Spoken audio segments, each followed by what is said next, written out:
UCCU will open an account in your name and then provide that account with a fixed amount of funds along with a small automatic monthly payment.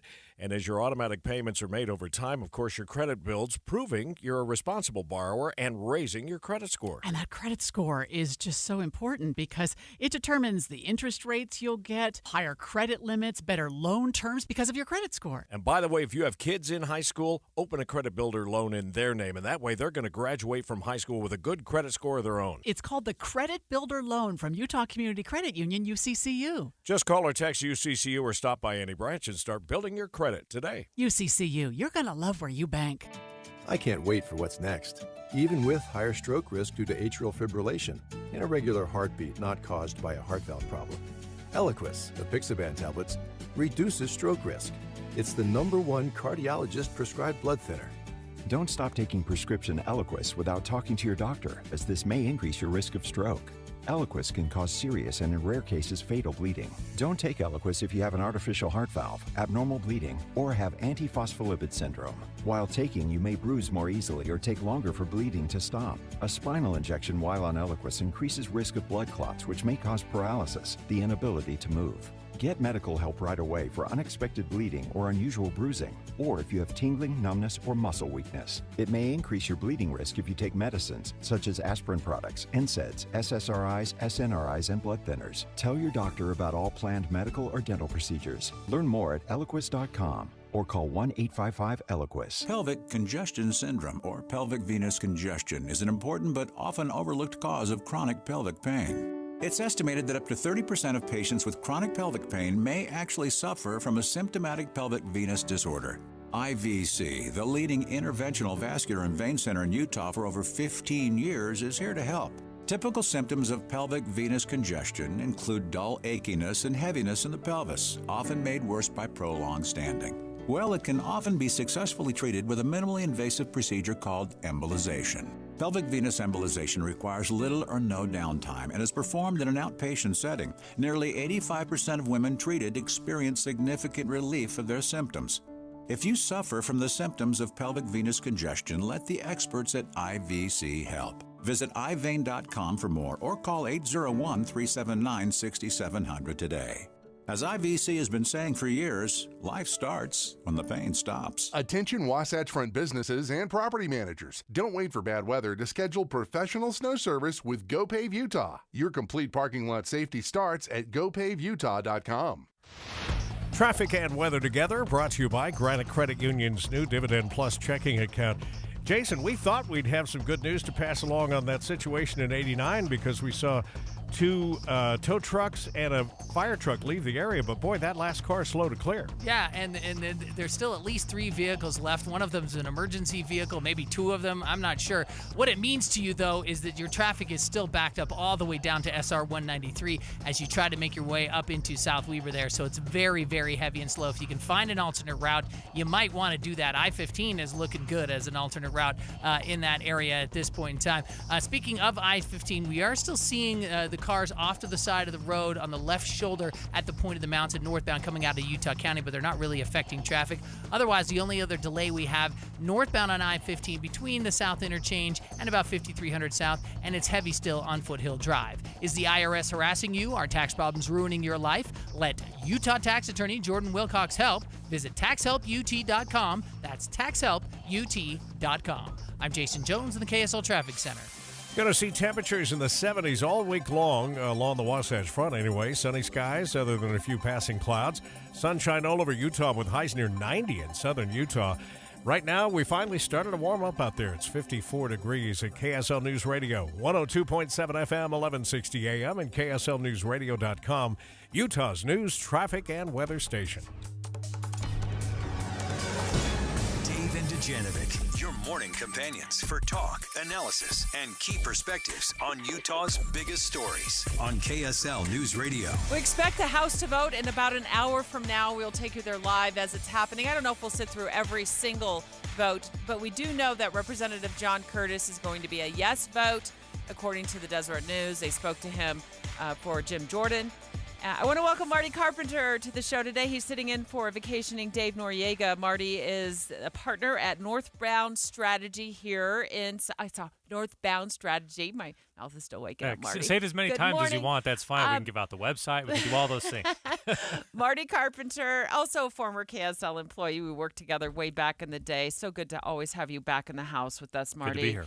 And more importantly, you escaped the news business and you went on to play a senior role in 3 of the last gubernatorial races here in Utah. And Correct. we're also the communications director for former Governor Gary Herbert. Yes. So I've been around the block a little bit, but it's always good to be back at KSL, and especially on a day when there's something happening, a big story going on. Let's see if we can get ourselves a moderately functioning government. It's not just a big story. It is the biggest political story right now in America. Dave and Dujanovic. Special coverage of the top national story. And this is really playing out like a bad marriage or a bad wannabe marriage or just a relationship that's already off to a rocky start. You've got Congressman Jim Jordan. He's from Ohio. So many folks are back in D.C., House Republicans are saying, we don't want you. We don't want you. We don't want to be in a relationship with you. So he's gone around begging for Republicans to commit to him today and get in that relationship with him today. But there are those, Marty, who want to get back together, believe it or not, with former House Speaker, the guy they dumped a couple of weeks ago, Kevin McCarthy. Florida Congressman Carlos Jimenez says he is a no on Jim Jordan if the vote happens this week. Says 96% of the caucus wants the old speaker back. I hope that we can find a way to bring him back, so I will be voting for Kevin McCarthy. Congressman Jim Jordan spent Monday collecting reluctant Republican votes. Unclear if he'll get the 217 he needs to win. Andy Field, ABC News, Washington. So you say it's like a bad marriage. I'd say it's more like a bad plural marriage because you've got to keep so many people happy, or at least happy enough at the same time, in order not only to win the vote, but then evidently to maintain the job, especially when they can set the level for that motion to vacate so low as they did with Kevin McCarthy. So, yeah, bad marriage, that would be very simple if it were just one person to try to keep happy. This is trying to keep a whole lot more people happy than that. So here's Jim Jordan walking around, making phone calls, begging for the blessing of 217 Republicans, right? And he needs to do so in the next hour. He needs to seal this thing up. Except more than 50, when we started this whole process, as of last week, were a big no. And they're growing. So many of them are growing so frustrated, Marty, because they don't want to be in a relationship by tonight with this guy at all. Makes us look like a bunch of idiots. This is petty. This is petty, and I'm getting freaking tired of it. We're a ship that doesn't have a rudder right now, and I'm thoroughly disappointed in the process. This is not responsible. We need to elect a speaker. We've allowed emotion to get in the way of logic. So they got to get a speaker in, but they're just not sure Jordan's their person.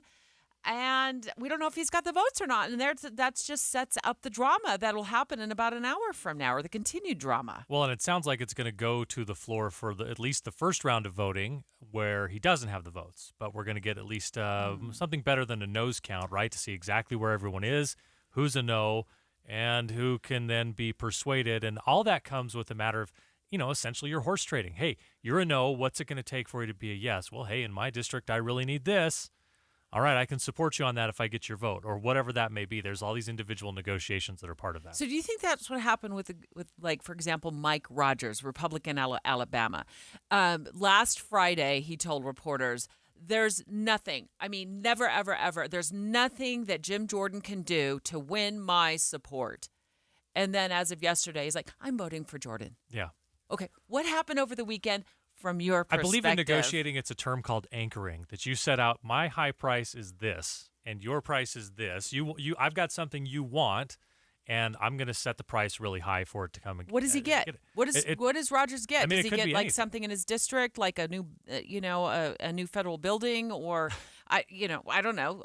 What does he get? Does he get a guarantee that they're not going to pull some funding away from his district? What do you think? It could be anything along those lines. It could be as simple as, hey, I want to push these initiatives. I want to make sure that these bills that I'm going to push are going to get to the floor, or I want to be the guy who's the head on running these bills. It could be, I need some funding for this. All of that's out there and available. And to some extent, I guess you could say, boy, you don't like that it works that way in the altruistic way, but if it does work that way, you'd kind of like your guy to be the one who's negotiating for the highest price. I can see that argument as well. So it's kind of like the marriage metaphor that I've been using, that this is just a bad relationship to begin with, and Jordan is running around trying to do all he can, making all the promises he can to woo those 50-plus Republicans who are just not on Team Jordan. And so, like, if it was a marriage, he'd be like, hey, I'm going to buy the biggest house on the block, and I absolutely promise to take you on dates every single Friday night, except for this is Congress. And so he's playing with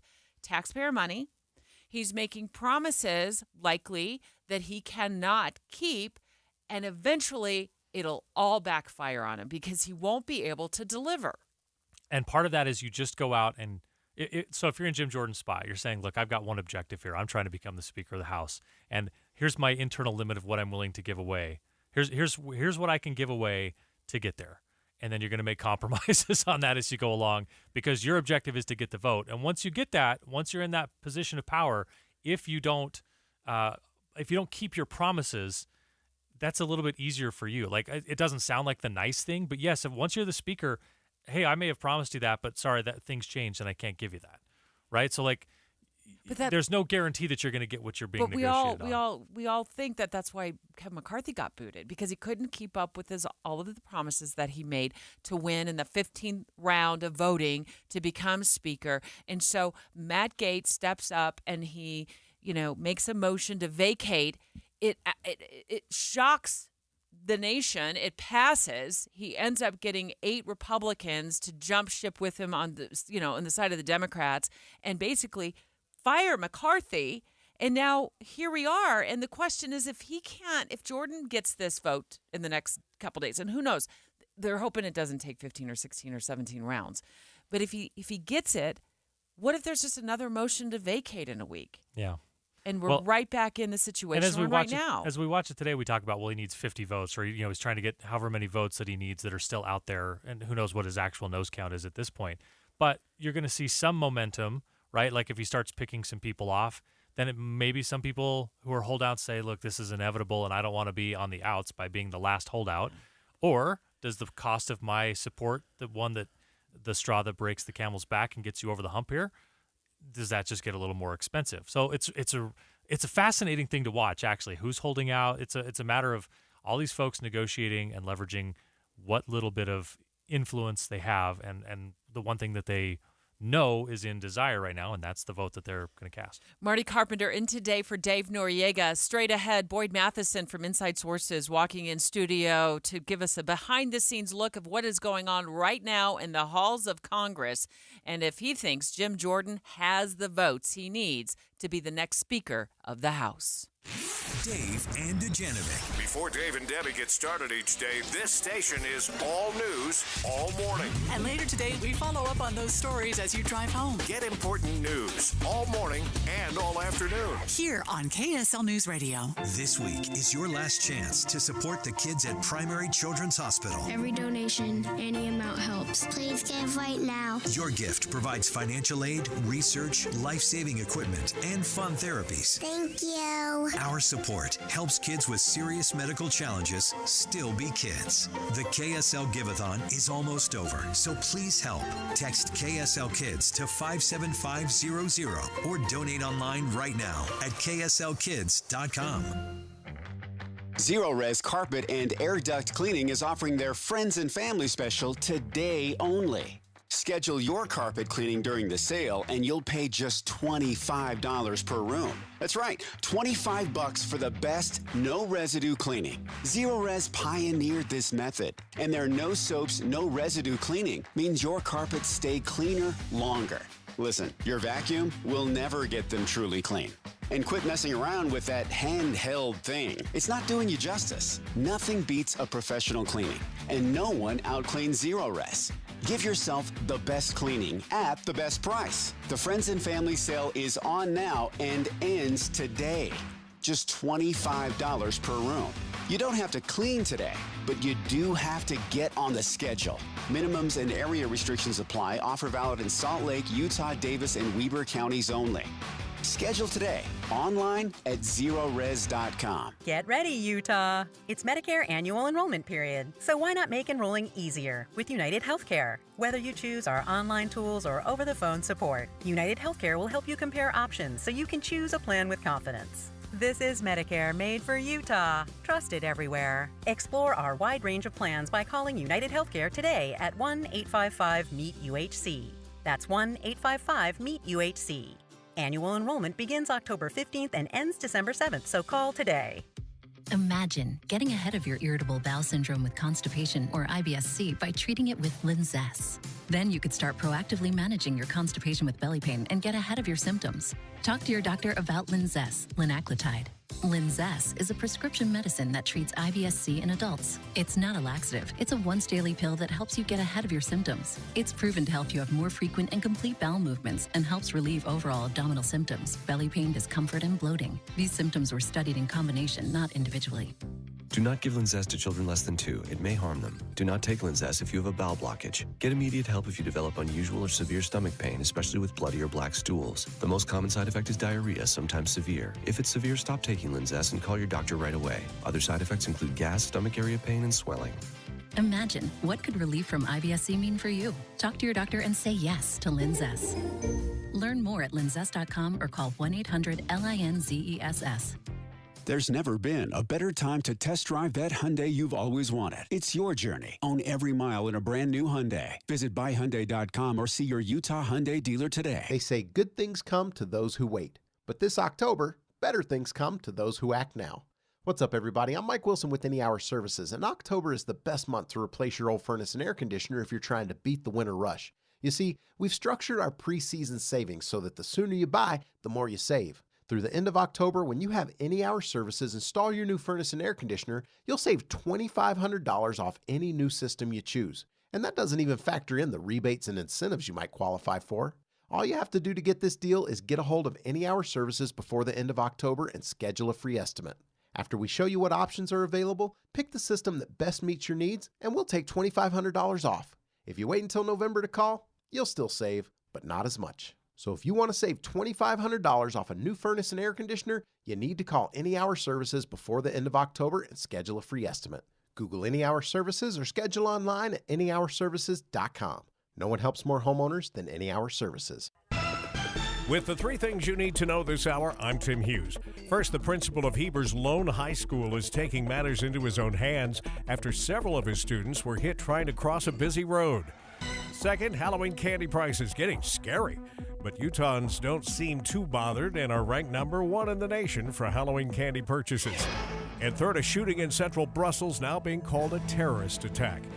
We'll look for a high today of 74 degrees and right now 54 in Salt Lake City as we get you back to Dave and Dujanovic on KSL News Radio. Special coverage of the top national story. Okay, CNN is now reporting that Jim Jordan just doesn't have the votes yet. He's short of the majority, is what CNN's reporting. Of course, the vote is scheduled to happen in just a few minutes from now in the 10 o'clock hour, if they time it perfectly.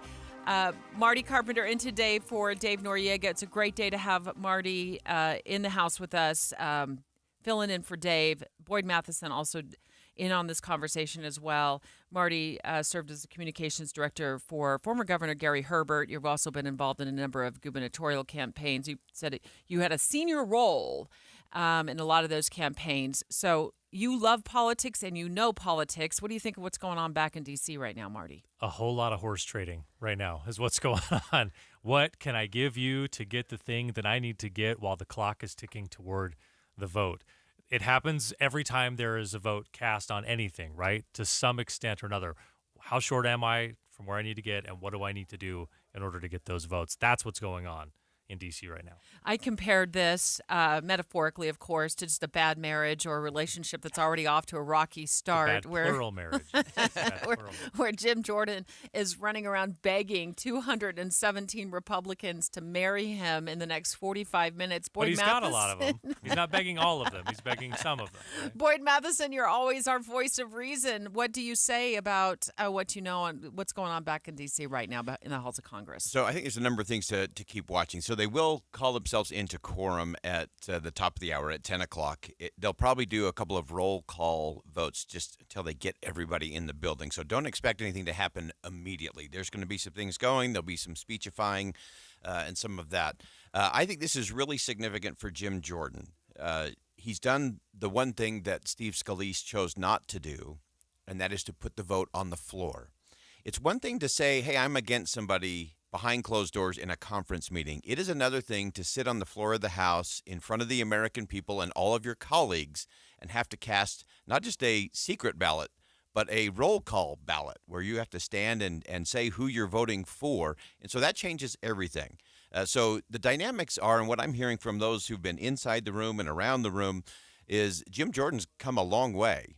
His four most vocal opponents have all flipped and now support him, including one this morning, Menendez from Florida, who was one of those, Jim Jordan is a non-starter for me, is now voting for Jim Jordan. And so a lot of that horse trading that Marty was alluding to is going on. And so it will be interesting to see.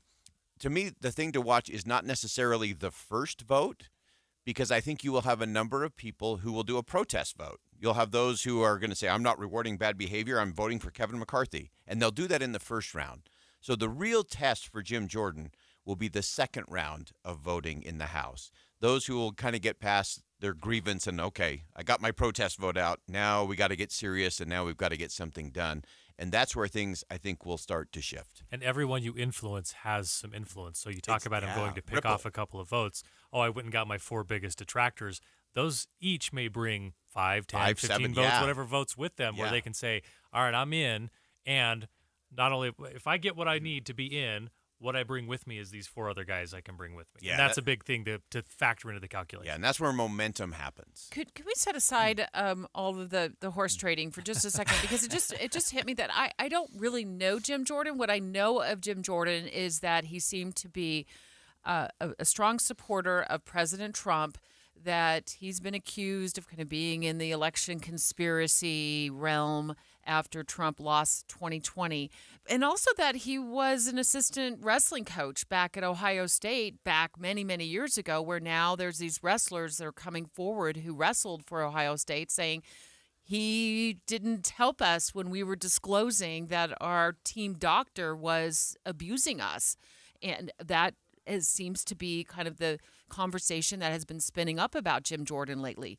But if Republicans are willing to set all that aside and put him third in line to be president of the United States, what does he bring to the party? Yeah, let me tell you where the interesting thing with Jim Jordan, and some of these things going back to 2010 and before then, those are all things that get brought up when people know it's now serious. Those are things that I think Jim Jordan has dealt with in his own campaigns back in Ohio. I think a lot of that they've addressed. Here's the interesting thing. So when Speaker McCarthy was removed, it was about a 50-50 split, both amongst the Republican conference and amongst Republican voters. Here's what I know from some really interesting polling. As soon as that went off, and then it became a Steve Scalise, Jim Jordan battle, 3-1 voters wanted Jim Jordan. And this gets to your point, Debbie. I think the voters are actually closer to Jim Jordan than official Washington. And this is what I mean by that. What voters hate more than anything today is a smart wimp, which the political class breeds in Washington, D.C. They don't want someone who's going to talk down to them, no matter how smart they are. They want a smart fighter. And so probably the best comparison I can give you to Jim Jordan, some people say he's too polarizing, he won't be able to work with Democrats, he won't be able to work with the Senate. The exact same things were said about Nancy Pelosi. Nancy Pelosi was a smart fighter, incredibly polarizing. She was vilified by the right and loved by the base of the Democratic Party, and effectively served as Speaker of the House for a very, very long time. And so in Jim Jordan, in a really ironic way, they may have found another version of Nancy Pelosi. It almost seems it's a position you won't be ever loved Never. For having. So no matter who takes on that role, if they're hated, they're winning. Yeah, exactly. In fact, former Speaker of the House, Paul Ryan, was here, and he said that very same thing to me. He said, if I didn't have a third of the conference mad at me on any given day, I wasn't doing my job as Speaker of the House. So it is a tough job. You have to be a fighter. Nancy Pelosi was really good. She was good at telling her own people, nope, we're not going to do that. Nope, that's wrong. Or here's where we have to go to get the long-term achievement that we want. Jim Jordan is that kind of smart fighter that could, in the end, get enough momentum. We'll see how it plays out today, but he could have it, and he could be a very interesting Speaker of the House. I do want to go back to the horse trading because I think that's the story of the day. Of course you can. And this is like, it's actually sort of a masterclass in negotiation, or it has the potential to be, as you watch folks who are sort of the holdouts, right? Yeah. Because that vote has real value until it doesn't. Right. And so you got to figure out when to hold them and when to fold them, as Kenny right. Rogers would say, right? Because you got to be able to say, this vote is valuable as long as you need it. But as soon as you get close and my vote suddenly isn't as valuable, and now I'm on the outside looking in, now everything I do after this vote. So you got to have real timing here if you're one of these holdouts. Oh, that's such a great point, Marty. The when to is just as important as the how to or the what to when it comes to this kind of horse trading. And so you have a lot of those members that are holding their cards really close. They're giving Jim Jordan a big long list of things that they want to demand and do. And then as that timing gets really specific, some will wait too long and they'll be on the outside looking in. But it's going to be fascinating to watch. And again, I would just watch very closely. The first vote I don't think will be the indicative vote. I think it's round 2 or 3 or 4 in that sausage making where we'll actually start to see, does he have enough momentum to get all the way to that magic number of 217? Marty, to your point about horse racing, horse trading. Yeah. Baseball card trading. Whatever we want to call Stock it. trading. Boyd, I mean, I have to laugh at Mike Rogers to some degree from Alabama last week, told reporters, I'll never, ever, ever, ever, ever, ever vote for Jim Jordan. And then yesterday's like, I'm voting for Jim Jordan. Never in the history of ever. So you should never, ever say never, ever, What ever. did he get? What do you think he got? You know, I'm not sure that he got a whole lot, to be honest. Well, he's a horrible negotiator then. And it's interesting because, and again, whether you like Jim Jordan or don't like Jim Jordan, he's really good at this part of the process. It's what's made him an effective member of Congress. He's good at committee hearings and oversight, and so you'll continue to see that. And so I don't think Jim Jordan will give away the farm quite the way that Kevin McCarthy did, and so that'll lead to some interesting horse trading, horse racing, baseball card flipping, or whatever else you want to put in there. Oh, thank you so much, Boyd. Always great to hear your insights and what you know about the goings-on back in Congress. Keep an ear close. We may need to lean on you later if things get wild back in D.C., as though they already aren't. Straight ahead, Marty and I are going to check in on a new survey from the Deseret News when it comes to president. How old is too old to allow someone to run for office? Next. 9:30 at KSL News Radio. I'm Tim Hughes. Let's take a look at some of our top local stories. We're waiting for an update on an auto pedestrian crash that closed off 400 South near Geneva Road for hours last night. Here's KSL News Radio's Mark Jackson. 400 South was shut down for more than 6 hours while first responders investigated. KSL 5 reports a blue tent was set up in the roadway. Hours earlier in Cottonwood Heights, a 12-year-old boy was struck and injured at 2200 East and Fort Union Boulevard despite carrying an orange flag with him across the street. One car stopped, the other did not. The other vehicle that was actually closest to the boy did not see the boy and continued through the crosswalk, striking the 12-year-old boy. Cottonwood Heights Police Sergeant Gary Young says the driver was processed for DUI. Mark Jackson, KSL News Radio. Domestic violence in Utah is a growing problem. Abuse survivor Lisa Ray Zaragoza tells KSL TV she hopes her story will inspire other victims to come forward. But as long as I can get it out there and help one person, I'll do what it takes, and I'll keep going and going and going. I'm not giving up. The Salt Lake District Attorney says their office has filed 16,000 cases since 2016, but they're still encouraging people to come forward with their cases. Our top national story this hour from ABC News. The White House says President Biden will visit Israel tomorrow, and we get more details from ABC's Justin Finch. Secretary of State Antony Blinken revealed the trip in a late-night announcement from Tel Aviv after meeting with Netanyahu and his war cabinet for nearly 8 hours. President Biden will also stop in Jordan with plans to meet with Arab leaders, including Palestinian President Mahmoud Abbas.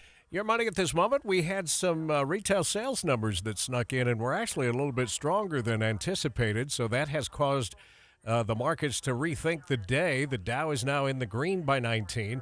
The S&P, which was down earlier, is up 3, and the NASDAQ, which was down quite a bit, triple digits earlier, is now just off 19 points. We'll keep an eye on the markets and have the closing bell this afternoon with Jeff Kaplan's Afternoon News. But coming up, sunny, clear skies, going to last all the way through the weekend. We'll check the full forecast next. KSL News Time, 9:32. Hi, Tim Hughes. Please give today to Primary Children's Hospital because miracles are happening today. The KSL Give-a-thon has begun. Donate at kslkids.com. Attention smart homeowners. You don't have to fall for flashy promises and companies that don't even prove their work. At Your Service Pros uses third-party verification software called MeasureQuick to ensure your new HVAC system is installed correctly. This ultimate game changer in the HVAC industry lets you, the homeowner, have proof of how your system was installed.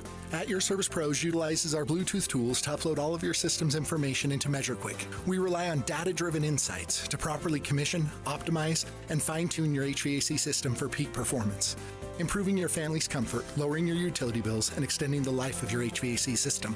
With rebates and tax credits available totaling more than $7,500 on a dual fuel heating and cooling system, it is now more important than ever that your HVAC system be installed correctly. So call us today at 801-YOUR-PRO. That's 801-YOUR-PRO. Have the peace of mind of saving up to 50% on your new system and knowing it's installed correctly by calling 801-YOUR-PRO. When your people are ready, your business is ready. Cintas makes sure they have what they need to perform their best. Whether it's freshly laundered work apparel for almost any job imaginable, fire protection systems that are tested and inspected, first aid and safety supplies, floor mats, or cleaning tools and restroom products, stocked and ready when you need them. Better work days happen together, so visit Cintas.com. Oh, I'm ready! And get ready for the workday. The Angie's List you know and trust is now Angie, and we're so much more than just a list. We still connect you with top local pros and show you ratings and reviews, but now we also let you compare upfront prices on hundreds of projects and book a service instantly. We can even handle the rest of your project from start to finish. So remember, Angie's List is now Angie, and we're here to get your job done right. Get started at Angie.com. That's ANGI, or download the app today. At Shields, we know that October is the time to fuel the fire for your hunting rituals. There are 43 species of deer, and the one you're chasing brings you back to the love of exciting and new outdoor adventures. So stop by Shields' sale event, which is October 14th through the 22nd, and save on your favorite brands like Mystery Ranch, Vortex, and select Shields Outfitters gear. Our experts are ready to prepare you for success on your next big game adventure. Shields, fuel your fire. Winter fun starts at the Utah Snowmobile Show at Mountain America Expo. Snowmobiles, winter activity, and more at the Utah Snowmobile Show, October 20th and 21st at Mountain America Expo Center in Sandy. Get in zone, AutoZone. Welcome to AutoZone. What are you working on today? My check engine light's on? That could hurt your gas mileage. The AutoZone free Fix Finder service can help find the fix for free. Get in zone. This whole report for free? That's right, printed and on your phone for free. Get in zone. But what if the fix is too tough? We'll recommend a local shop. Fix Finder, only at AutoZone. Get in zone, AutoZone. Restrictions apply. Time again for traffic and weather together, brought to you by Granite Credit Union's new Dividend Plus checking account. Boy, Heather, it's nice to see US 89 moving freely again this morning. Yeah, the accident just cleared a couple of minutes ago, but you still have some residual delays behind where the crash was. That crash was northbound just before you got to Harrison Boulevard in South Ogden. So you are still going to run into some stop-and-go traffic back about a mile or so as you come up from SR 193 in Layton. Other than that, you've got a good drive on I-15, the east and west side belt routes, and the 201 freeway. With over 30-plus specialties and multiple locations across Utah, Revere has you covered for all your health needs. Revere Health, your partner in health, your partner for life. Online at reverehealth.com. Heather Kelly in the KSL Traffic Center. High today, 74 degrees. Temps dropping to a high of 69 tomorrow. It's a brief cold front that'll be moving through bringing some clouds with it, but then mostly sunny skies return. And believe it or not, we're going to be sticking to highs close to 80 degrees through the rest of the week, with a change possibly coming on Monday. Right now, not bad out there, 55 degrees at KSL News Radio, 102.7 FM, 1160 AM, and KSLNewsRadio.com, Utah's news, traffic, and weather station. Dave and Dujanovic. A new poll is out about how old we think is too old to run for president. And I think President Ronald Reagan said it best. He was 69 years old when he was sworn into office, but here's what he said on the campaign trail during a debate. I will not make age an issue of this campaign. I am not going to exploit, for political purposes, my opponent's youth and inexperience. And that's where he won the re-election, right? That was him running the second time around in, after his first term against Walter Mondale. And, Reagan just a master. That's such a great line, and he basically won the election that night. Marty Carpenter in today for Dave Noriega. Marty has helped run a few elections of his own behind the scenes, working on the last 3 gubernatorial races here in Utah. Also worked for Governor Gary Herbert as a communications director and tried to keep the media straight and all the news conferences straight and so much more that goes on behind the scenes. You guys always just want to be accurate. I wanted to help you be accurate. That's the And also a little known secret about Marty, we used to work together back in the day here at KSL TV together. Yeah, we won't tell him how long ago. That was a long time ago. But it's so great to have you in for Dave today as we get ready to see the vote back in Washington, D.C., and with the House decides to elect Jim Jordan as its next Speaker of the House. That vote will start in about 20 minutes from now, and we're going to be checking in live as it starts to happen. But this poll intrigues me because the younger the voters are who were asked this question by the Deseret News and the Hinckley Institute of Politics, the more they had an opinion about how old is too old. But let's get into the poll and kind of see if we agree with some of these numbers here. So it says among those who were asked, 2/3 wanted some sort of an age limit. So 66%, Marty. Which is a very non-specific question to ask. Just sort of sets up the parameters of the poll. You're saying, should there be an age limit? Doesn't say what that would be. 2/3 say, yeah, at some point you're too old to be in the race. That's all that one's telling. So let's talk about age limits. And I've got something to say about some of these because I'm older. I don't feel old, but I'm older. 48% said 70 years old or younger should be the cap. You're out by the time you're 70. You can't run. 70's too old.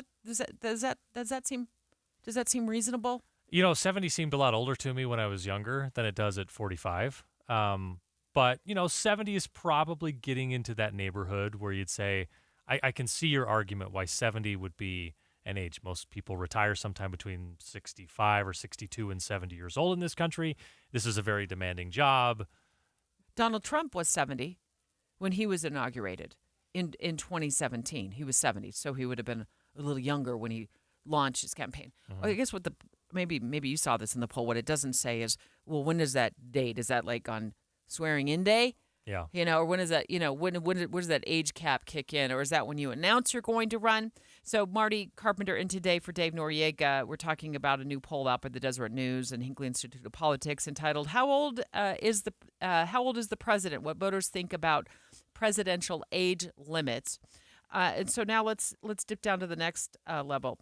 15% would put the age limit at 60. Whoa! Yeah, 60 is a little too low. Whoa, this is where I have something to say. 56. I would bet that 15%, that everyone who's answered that are 10 years old was probably between age 20 and 25 because 60 is really like not that old. 60's way old. So here's where I come up from that. Where look, I'm not running for president. This is about presidential age. Debbie Dujanovic says I'm not running for president. president. But look, if I wanted to, I've been booked and busy for the last 35 years. Like I've been too busy to even stick a toe, into politics. So I would probably need a little bit of. Maybe I wouldn't. maybe, never mind. I take that back. You know what I'm about to say? A little experience in politics. But President Trump blows that idea right out of the water. You don't need an ounce of experience in politics to be elected president of the United States. But I would, I get done with, this gig at 65, 70 years old, and then I'd want to do maybe some politics. So I feel like we're working later in life. We're healthier. It seems like longer. We're living longer because I looked up on a couple of different websites like grayrs.com and dcisTooOld.org. No, these seem like they're legitimate websites, but who knows? Okay, so when the Founding Fathers penned things like the Declaration of Independence, the average life expectancy in America was late 30s. So when you talk about age limit, what is it, 35 right now to run? You got to be 35. They probably didn't think people were going to live to be 106 years old. Yeah. Well, if you look at some, I went and pulled up some of the numbers just because, hey, that guy on the dollar bill looks kind of old in the picture. It's kind of old, green and kind of faded white. But George Washington was 57 years old when he was sworn in. Oh. John Adams, 62. Thomas Jefferson, 57. Abe Lincoln, 56. The one that kind of blows my mind because I'm in my 40s, and so this one hit home to me that, okay, right now, Joe Biden, 80 years old, Donald Trump, 77. Bill Clinton, also 77, but younger than Trump. So if Bill Clinton, who was sworn into office January 20th of 1993, when I was the year I got my driver's license, let's put it that way, would be the youngest person running in this. And he's not only served 2 terms, but been out of office so long that even his wife has run for president a couple of times. So, look, here's where I am on this, Deb. Okay. Let the market decide, right? If you think if you think someone's too old, then don't vote for him. And then you get to have your say as to whether or not they're too old. I don't know that you necessarily need to put a cap on it. But I think it is something that voters should be more and more aware of it. We've seen the bumper stickers or the yard signs that are out there now, like, who am I voting for? Whoever's younger, 2024. That's who I'm voting for, right? Just that everyone is maybe a little bit too old for this. But these ages aren't all the same. Like, you can look at Joe Biden. The image there is he's really slowed down, right? Even from when he got elected a couple of years ago, really slowed down. You can look at Donald Trump, 3 years younger, as energetic as he was when he ran for president. So, like, it's a general idea that people can slow down, but I think you do have to at least concede the idea that when you get up into your 70s and 80s, the probability of you slowing down is higher. And so if you lock into a 4-year term, you could have someone slowing down within that term, as I think anyone would have to admit we've seen with President Biden. As always, Marty Carpenter, great insights. So glad to have you with us today. Next, first they were on every street corner, right? Now they're all over the news. What's going on with the bankruptcy walkouts and a whole lot of miserable workers at your local pharmacy? Oh, pharmacies. Dave and Dujanovic. Hey, stay right here for more of Dave and Dujanovic. And tomorrow morning, come back here for news, traffic updates, and reliable weather. Join us to have a listen. Tim and Amanda. Your morning companions for news. Hey, Derek Overstreet here from the New Millennium Group, financial advisors in Utah. I've been helping people retire in the state of Utah for the last 20 years. The way we do that is we actually find out what is important to you. We create a step-by-step plan that takes into consideration your income, your debt, whether you want money from real estate, stock market, annuities, life insurance, whatever. If you want to deal with professionals, people that are fiduciaries and have a legal responsibility and obligation to do what's in your best interest, give my team a call at 888-999-6370. That's 888-999-6370. Or go to my website, utahsfinancialplanner.com. If you'd like to retire 3 to 5 years before you thought it was possible, give my team a call right now. 888-999-6370. That's 888-999-6370. Hey guys, are you over 30? Let's talk about testosterone and performance. Your testosterone can decline at an average of 1% to 2% a year after you turn 30. And Revive Men's Health have been experts at treating men with low testosterone and ED since 2011. We're the clinic guys come to when their current treatment isn't working. They have a complicated medical condition, or they're just not happy with their performance. We love what we do and the patients we care for. You can ask our patients, We did, and we have a 99% patient satisfaction rate this year. Our patients even tell us we're more affordable than their insurance deductibles and copays. Let's get to the bottom of your issues and fix them. That's what we do, and we do it really well. Book your T-Check and exam today. Call 801-263-7777. That's 801-263-7777. Or send us a private message at revivemenshealth.com. Hi friends, Dan the Laptop Man here from PC Laptops. I get a lot of emails from people all the time. Here's one. Dear Dan, I hear your talk about a lifetime service guarantee. Free? Really? Please help me avoid all your fine print and be honest about what free means. You understand that we should be very wary of a free offer. Signed, Skeptical. Hi, Skeptical. I remember 22 years ago when we started PC Laptops and our lifetime service guarantee, people thought it was too good to be true. Well, after a decade, people started believing me a little bit. But it's been 22 years of having the privilege to serve our friends and neighbors like you. Our lifetime service guarantee has become the most trusted warranty in the industry.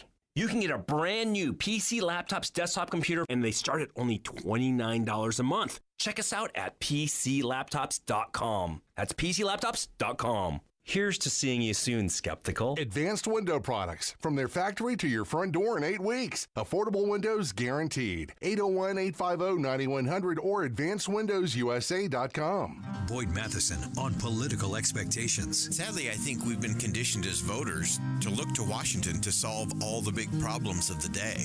And what we really need to recognize is that our politicians rarely lead. It's community and culture that lead, and the politicians follow. If we're going to have a different kind of politics in the country, we have to expect different from our politicians. Join Inside Sources with Boyd Matheson, 1 to 3 on KSL News Radio. With the 3 things you need to know this hour, I'm Tim Hughes. First, an auto pedestrian crash closed 400 South near Geneva Road for hours last night. Second, 4,000 purple flags are planted outside the Salt Lake District Attorney's Office to represent survivors of domestic violence. And third, the White House says President Joe Biden will visit Israel tomorrow. He'll be flying out today. We'll look for a high of 74 degrees, and right now in Salt Lake City, sunny skies and 55. Now back to David Dujanovic on KSL News Radio. Dave and Dujanovic. Well, it just seems like every time you drive by, an intersection, you can look up and you see a pharmacy, Like, I said it and I'll say it again. They're on every street corner, Marty. That's right. She's talking about pharmacies, folks. And now they're all over the news, too. And it just kind of started to spin up in the last week or so. And I thought, what in the world is going on with pharmacies? Well, one declared bankruptcy. There's been a walkout or a sick out, or there's talk about being a walkout, at least at Walgreens. And then there seems to be a whole lot of miserable workers behind the counter. Have you ever walked into a pharmacy and been standing in line and been like, wow, it really looks like every soul behind the counter there loves their job? I don't think so. No, I just think it's like... But I also try not to go into the pharmacy. Like, to me, they could be just the space that needs to house the drugs and what they do, and then the drive-through. Yeah. Like, I don't... Oh, you don't go to the pharmacy counter? No, not if you can avoid it. You don't go in the grocery store? I mean, to get a flu shot. Okay. So let's talk about what's going on. Let's start with Rite Aid, because they declared bankruptcy over the weekend, and I think there's been I think if you walk into Rite Aid, you're like, well, where is there a Rite Aid anymore? There was one right down the street from where I lived for 30 years. And that was my go-to pharmacy. But if you walk in the Rite Aid, it just seemed like a pharmacy propping up a drugstore with a bunch of 50% off signs. Yeah. So I think old Halloween candy kind of a thing. I'm all into 50% off candy corn. But then they get wrapped up in But in March? Do you need it in March? That's the question.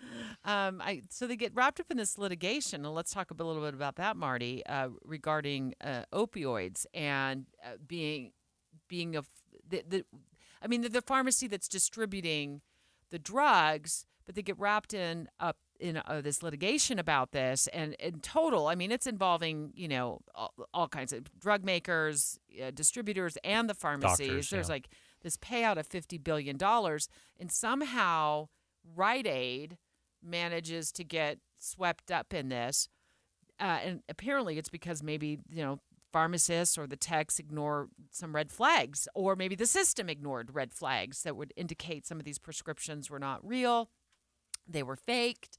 But Rite Aid ends up paying a price and going to bankruptcy court. I think they're going to be closing several hundred stores. We don't know how many in Utah. I don't even know how many Rite Aid still has in Utah. But they were a staple for our family for many years. Spent a lot of money at the pharmacy there. Had a lot of vaccines given at the pharmacy there.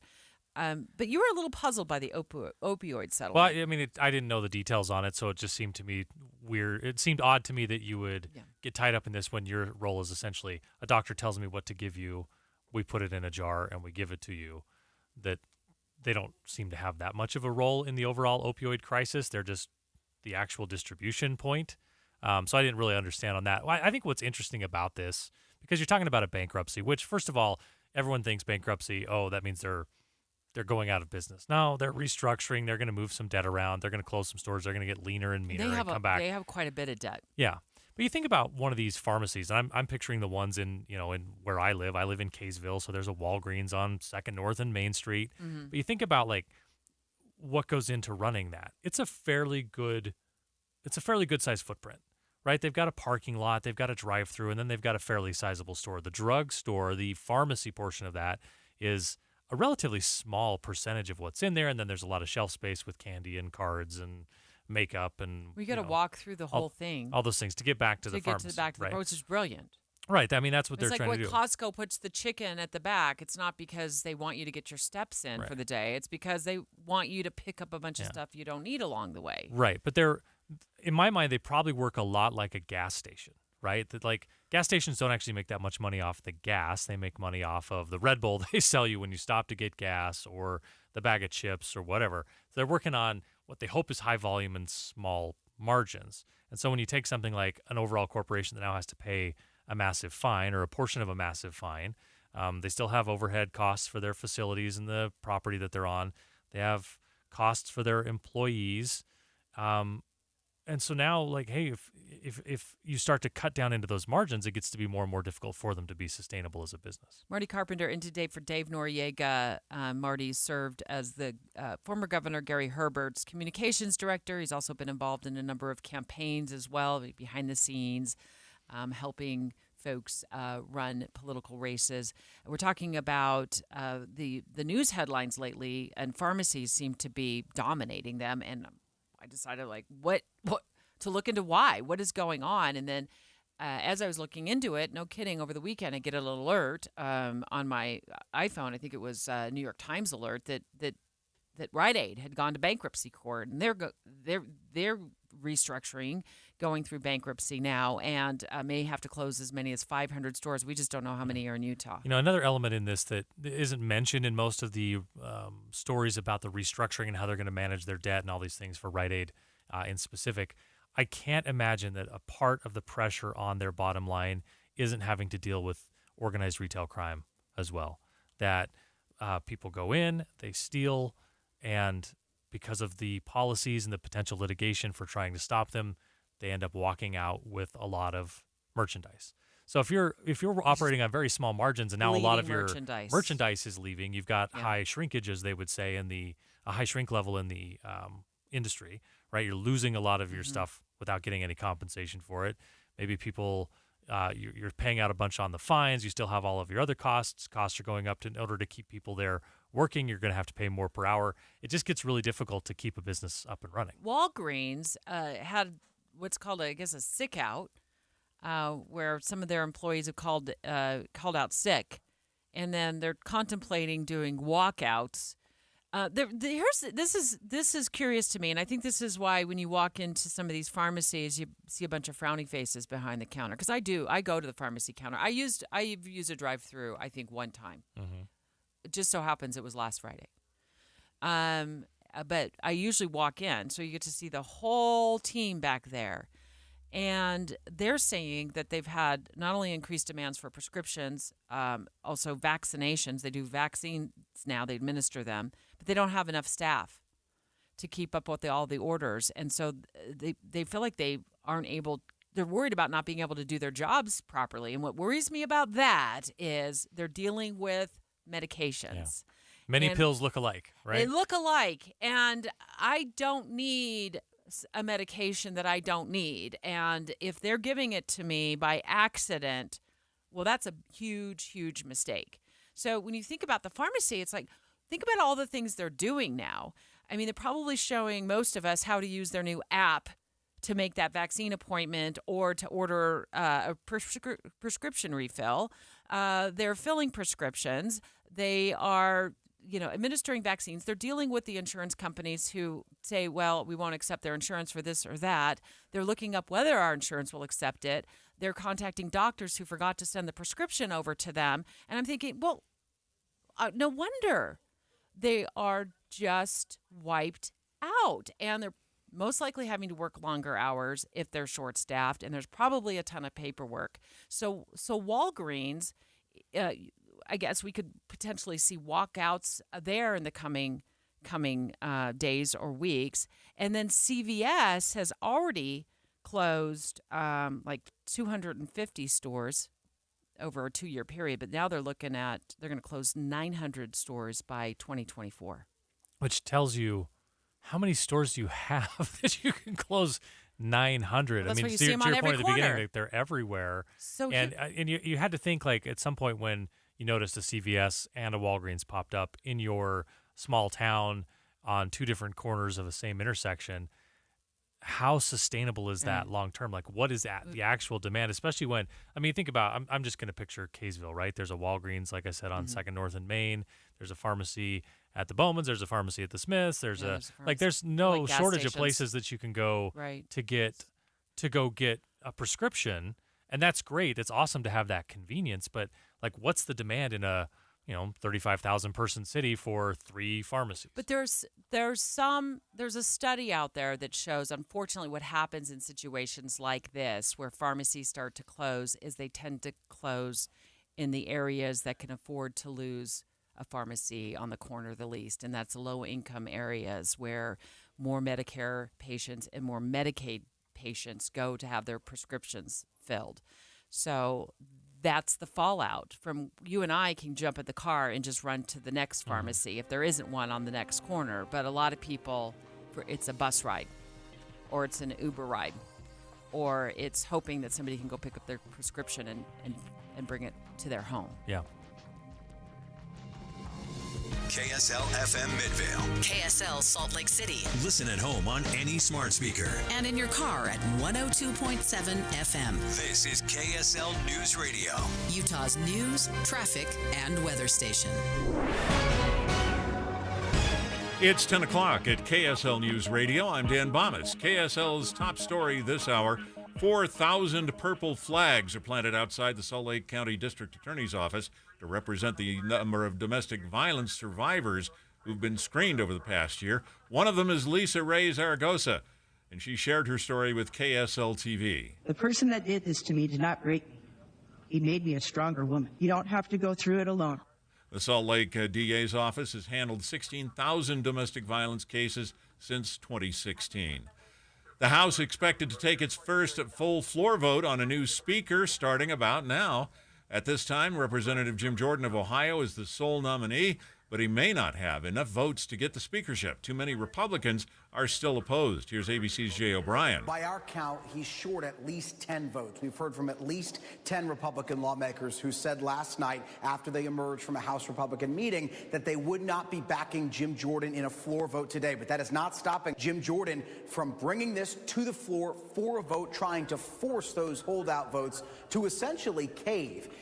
And Utah's Republican Party chair weighing in on the speaker race. KSL News Radio's Hugo Rickard-Bell has more. Robert Axon told KSL at night his personal take on Jim Jordan. In the interactions that I've had through the years with Jim Jordan and his staff, he strikes me as a person who says what he means and follows through with that. He says Republicans in D.C. want the speaker sorted out ASAP. And they know that every day that this drags on is a win for Joe Biden and the disastrous policies of this administration. We'll update you as soon as the first vote has been taken. Hugo Rickard-Bell, KSL News Radio. Your money at this moment, the Dow Jones average up on the day right now, 109 points. The NASDAQ up just a little bit, about 6 points right now. And our KSL weather looks like we'll get a few clouds passing through. That's next. KSL News Time 10:02. Hello, this is Amanda Dixon. The KSL Give-a-thon has started. My own family has been healed by the care and the love at Primary Children's Hospital. Take time today to give at kslkids.com. Everything's changing so fast these days, and that's a great thing. Back in my day, we were lucky if we could get a video to load on a desktop computer, but now there's the Xfinity 10G network. That means the fastest internet with faster speeds rolling out all the time, and internet that can power a house full of devices at once with ultra-low lag. So while one person streams a movie from their room, another can play video games in the basement, while another TikToks in the kitchen. It's the next generation 10G network, only from Xfinity. The future starts now. Through December 21st, new customers can get 1.2 gigabit internet with Wi-Fi equipment included. It's all just $25 a month for 2 years with no annual contract when you add Xfinity Mobile with unlimited data at regular rates. Go to xfinity.com/10G, call 1-800-XFINITY, or visit a store today. Requires paperless billing and auto pay with stored bank account. Restrictions apply. Taxes and fees extra. Xfinity Mobile requires Xfinity Internet. After promo, regular rates apply to internet service and devices. Actual speeds vary. The next generation 10G network only from Xfinity. When it comes to making plans, you are the best. What about those round trips that you plan in advance, which are perfect on your way there and perfect on your way back? Or those meetings with friends for which you make a group chat 3 months before so that nobody or anything is missing? Or your daughter's first birthday party. You planned it with such dedication that instead of the first, it felt like our 15s. The same way you plan each detail for those moments. Start planning to protect you and your loved ones from a natural disaster. Sign up for local weather and emergency alerts. Prepare an emergency kit and make a family communications plan. Protecting your family is the best plan you can make. Get started at ready.gov/plan. Brought to you by FEMA and the Ad Council. Get to know winter fun more at the Utah Snowmobile Show at Mountain America Expo. Tickets at snowwest.com/Utah. The Utah Snowmobile Show, October 20th and 21st at Mountain America Expo Center in Sandy. Go to kslkids.com and donate to the KSL Give-a-thon. We need your help raising money for sick Utah kids receiving treatment at Primary Children's Hospital. Be a smile maker. An automatic gift each month helps save the lives of children all year long. Sponsored by J&J Garden Center in Layton. A big thanks to other generous sponsors, including Big Canyon Homes and Sugar House Industries, for their amazing support of the kids at Primary Children's. With the KSL Give-a-thon, we can't do it without you. Please give. Traffic and weather together, brought to you by Granite Credit Union's new Dividend Plus checking account. Here's Heather Kelly. We've got a bit of slowing southbound I-15 as you make your way toward the point of the mountain. It's due to debris blocking one of the center lanes, and UHP is trying to slow down all the traffic so that they can pick that up.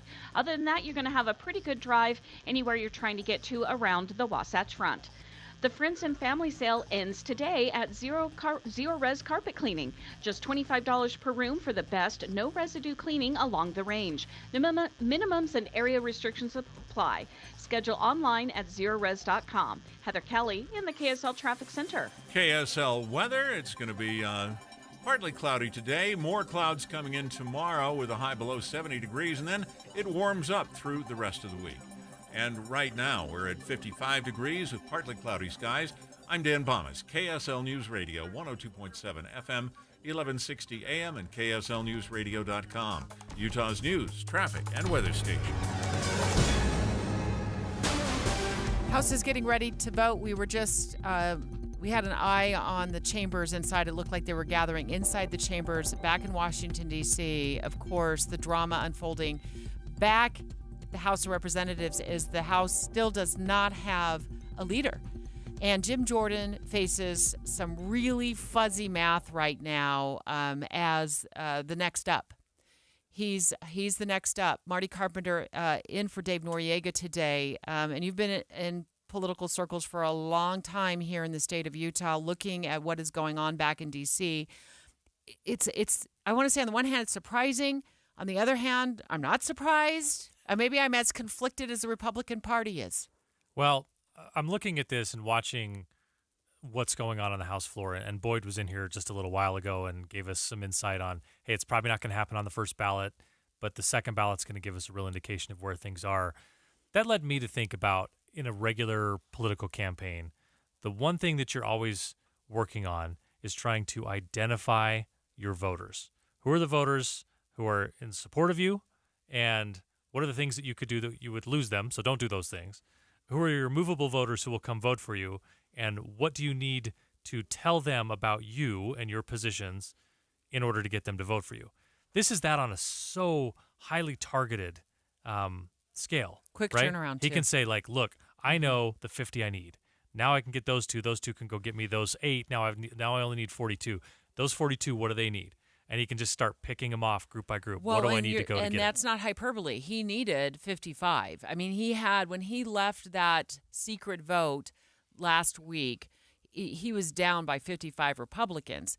He can only, by my math, which again may be fuzzy, I think he can only lose 3 Republicans today. We know the Democrats are going to vote for Hakeem Jeffries. They're going to vote for their person. They're not going to cross the aisle and vote for whoever the Republicans ask them to vote for. The Democrats are locked. So right now on the Republican side, because one of his strongest supporters is actually away today, at least this morning during this vote, at his mother-in-law's funeral. So if the math is correct, with him gone, Jim Jordan can only afford to lose 3 Republicans today.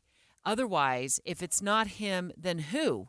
We've been through Speaker McCarthy. He got booted. He was fired a couple of weeks ago thanks to that motion to vacate by Representative Matt Gaetz. And then he got enough people in the herd to switch over to the Republican side on that vote, and they had enough votes to oust McCarthy. Next up was Steve Scalise and Jim Jordan, but Steve Scalise gets the nod. And then, lo and behold, on Friday night, I'm at dinner, and I get this alert that Steve Scalise is like, I'm out. I'm out of this mess. Too many of you want your agendas. I can't play ball. Yeah. The important thing to remember here, Deb, is that every time someone changes their mind, the entire calculation changes, and not just by one vote, right? So he goes and gets his 4 biggest detractors, as we were talking about with Boyd just about half an hour ago. All right, those 4 they may carry with them the ability to go persuade 2 to 5 to 10 each, right? They can they're now enlisted in the army of, all right, you've got my support. I'm going to go help you win some votes. As you build critical mass, that group of holdouts gets smaller and smaller. Yes, their leverage is higher because their vote is the one holding him out, or one of the 4 or 5 holding him away from getting the speakership. But it gets to be more and more difficult to hold out because, oh, wow, the whole party's now starting to line up here. Now you're getting pressure from people saying, we got to just come together as a party. We're giving the Democrats too much ground to run with here when we're not organized and together. So all of that factors in. It's not just as simple as, oh, I got that one vote, now I got to go get this one vote. There are more and more you pick up as you go. Can we take CNN Live, guys? She did not say effing. Oh. I'm not going to say what she said. All right. We probably took them at about the wrong time. So let's talk about where we're at right now with our own representatives back in Congress. Of course, Representative Chris Stewart retiring on September 15th, so he's out of the loop. We have 3 representatives back in Congress right now. That would be Burgess Owens and John Curtis and Blake Moore. We're more certain about John Curtis because he told the Deseret News he plans on voting for Jim Jordan today.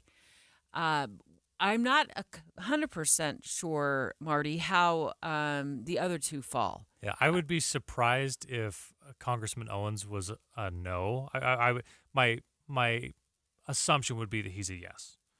Congressman Moore, I don't know that I would say. I would say one way or the other that I could say for certain which way he would be.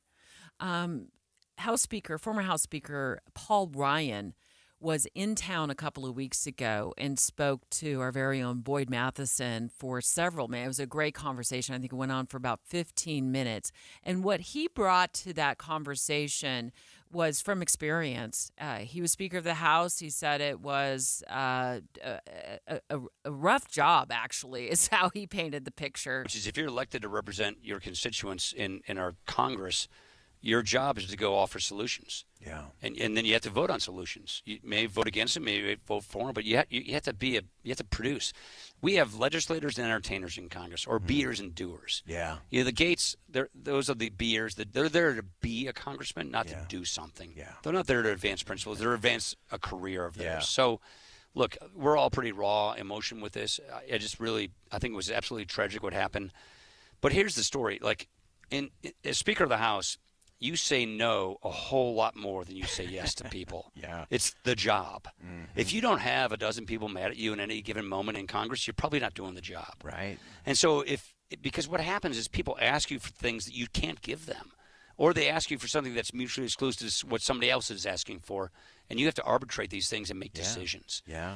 So if people can just take their toys and go away and then just put Congress in peril because they're mad at you, that's just ungovernable. Yeah. It just doesn't work. Yeah. Which is the problem with how the rules stand now, where one person can stand up and introduce a motion to vacate, and then they can take a vote on that. And if Jim Jordan gets elected speaker, he could face the same fate that Kevin McCarthy faced at the hands of fellow Republican Matt Gaetz. And that just kind of depends on how they want to go about it, right? Like what the rules are that they want to set up within their own caucus.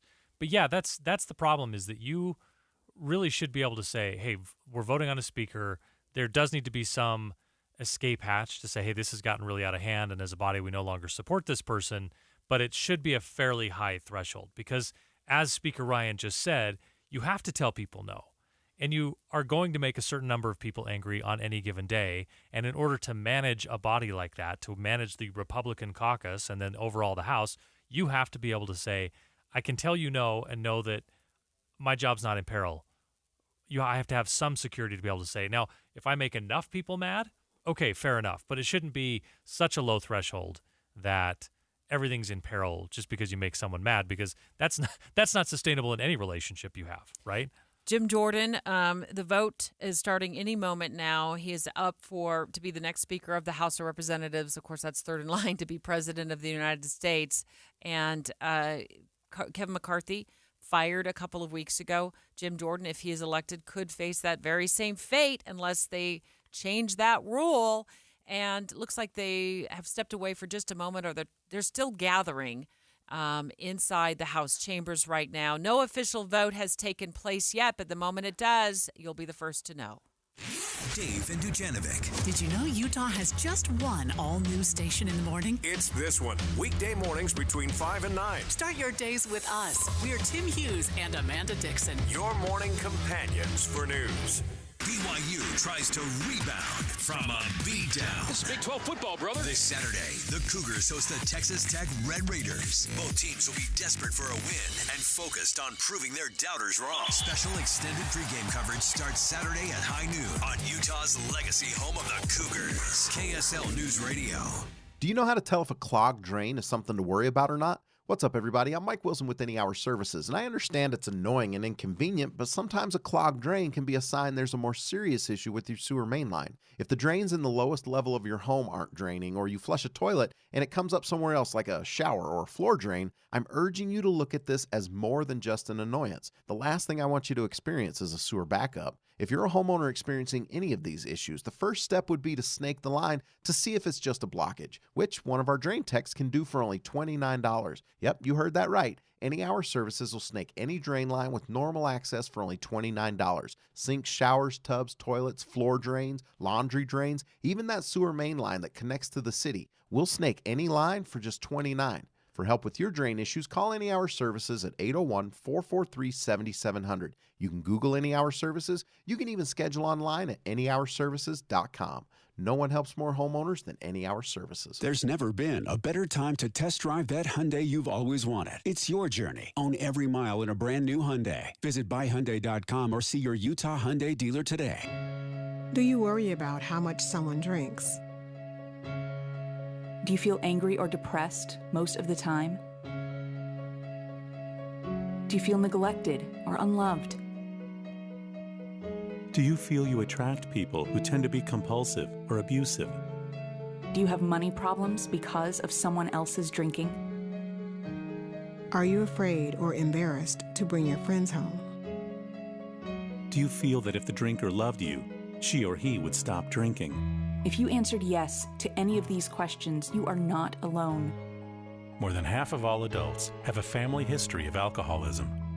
Not everyone trapped by alcohol is an alcoholic. Families and friends are suffering too. Al-Anon Al-Anon and and Alateen can help. Call 1-866-200-0223 or visit alanon.org/help. Boyd Matheson on the pitfalls of politics. If we want to be an informed news consumer, you have to differentiate between politics and policy. The politics usually is playing to the emotional space. Often we've been conditioned to react inappropriately to anger, fear, frustration, and so on. Policy is always about solutions. You may not agree with it in terms of the path to get there, but that's okay, because you can have a policy discussion based on principles. When you get to the politics, it's more about attacking the other side, demonizing or weaponizing the words of an opponent or someone that you disagree with, or just having contempt that the other side isn't just wrong, but they're wrong and evil. Policy never gets into that space. Policy is, here's a way to get a result. Here's a path to do it. You don't have to agree, but that path is always going to lead you to the best solution. Join Inside Sources with Boyd Matheson, 1 to 3 on KSL News Radio. With the three things you need to know this hour, I'm Dan Bomas. First, 4,000 purple flags outside the Salt Lake County DA's office represent the number of domestic violence cases they've handled in the past year. Second, the showdown for Speaker of the House is set to begin now, with the first vote in the chamber set for Representative Jim Jordan. And third, Utah's Republican Party chair says Jordan is somebody Congress can count on. Right now, 59 degrees, partly cloudy in Salt Lake City. And back to Dave and Dujanovic on KSL News Radio. Dave and Dujanovic. Well, there's a new headline about hybrid working, and that was covered this morning on Utah's Morning News, and love to talk to Marty Carpenter about it, who's in for Dave Noriega. Marty is formerly with Governor Gary Herbert's staff. He was a communications director, also involved in several political races here in Utah, particularly for governor. And have you ever worked more than one job at a time? Yes. Well, I feel like a lot of those jobs, running a campaign is actually running about 10 jobs at the same time as you get them launched. Yeah, I think I've worked more than one job at once, yeah. So ABC News' Jim Ryan called in today to speak with Utah's Morning News' Tim and Amanda about this new survey out by Owl Labs. It's called The State of Hybrid Work in 2023. Video conferencing company Owl Labs surveyed 2,000 employed Americans, finding that 46% had at least one additional job outside their full-time occupation. Polyworking, as it's known, is most prevalent among millennials, least common among baby boomers. Those poly workers are not doing it just for fun. 40% say they need additional income to cover expenses. So almost half of workers are doing what's called polyworking, with a side hustle or an added job to their repertoire of jobs.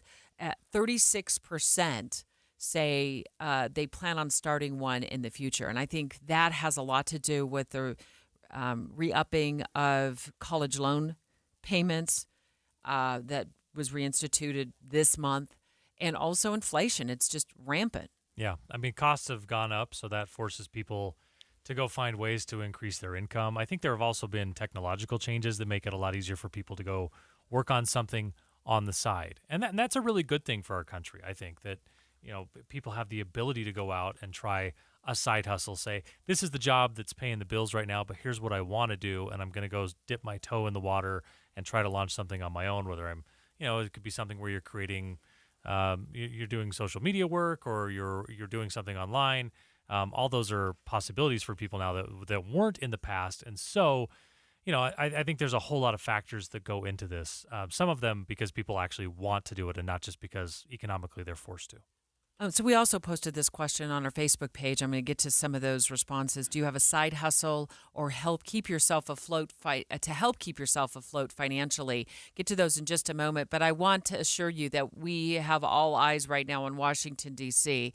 The House of Representatives getting ready to take a vote any moment. Of course, they've said that for the last 22 moments for the next speaker. Jim Jordan is the nominee from the Republican conference. After Steve Scalise late last week, decided to dip out. He said there's just too many people, too many Republicans with too many different agendas, and we just don't have cohesiveness. Not the job for him right now, so he decided to bolt. But Jim Jordan is in the hot seat. You ever applied for a job and then essentially been in the process or in the mix to get the job, but learned enough about the job to say, actually, this is not no my thanks. gig. This is probably not what I want to do. Well, and we'll get back to these numbers on the side hustles in just a moment, because I know side hustles are impacting a lot of families, and not necessarily always in a good way, because that can be exhausting to try to juggle so many different jobs and report to so many different bosses, and have a personal life and raise a family. But Jim Jordan faces some pretty fuzzy math right now back in D.C. He could only afford to lose 3 votes, at least from my last calculation. In most cases, it'd be 4, but there's one supporter of Jordan's who's at a funeral this morning, for his mother-in-law. So he will not be there and present at the vote. So that makes the window even more narrow that Jim Jordan has to try to navigate through today. And again, they're just now collecting themselves inside the chambers there back in our nation's capital, and we don't know when the actual vote's going to take place. They've done a roll call vote now, and there are 204 Republicans present in the chamber, 202 Democrats. So we got about 27 who would be present who are not there. You said you've got one who's going to be excused, but that should be reflected in that number. I'm trying to do some quick math here, but we're getting toward critical mass in the chamber, and at that point, as Boyd pointed out for us, there'll be some speeches made and some pontificating, and then eventually we'll get to the first vote. So the state of hybrid work is the name of the study, and it does talk about hybrid working as well, but it also talks about this polyworking. I've never heard it called that before, but we need names and acronyms for everything nowadays. Otherwise, we don't pay attention. So this polyworking is basically when you have a side hustle or an additional job to the main job.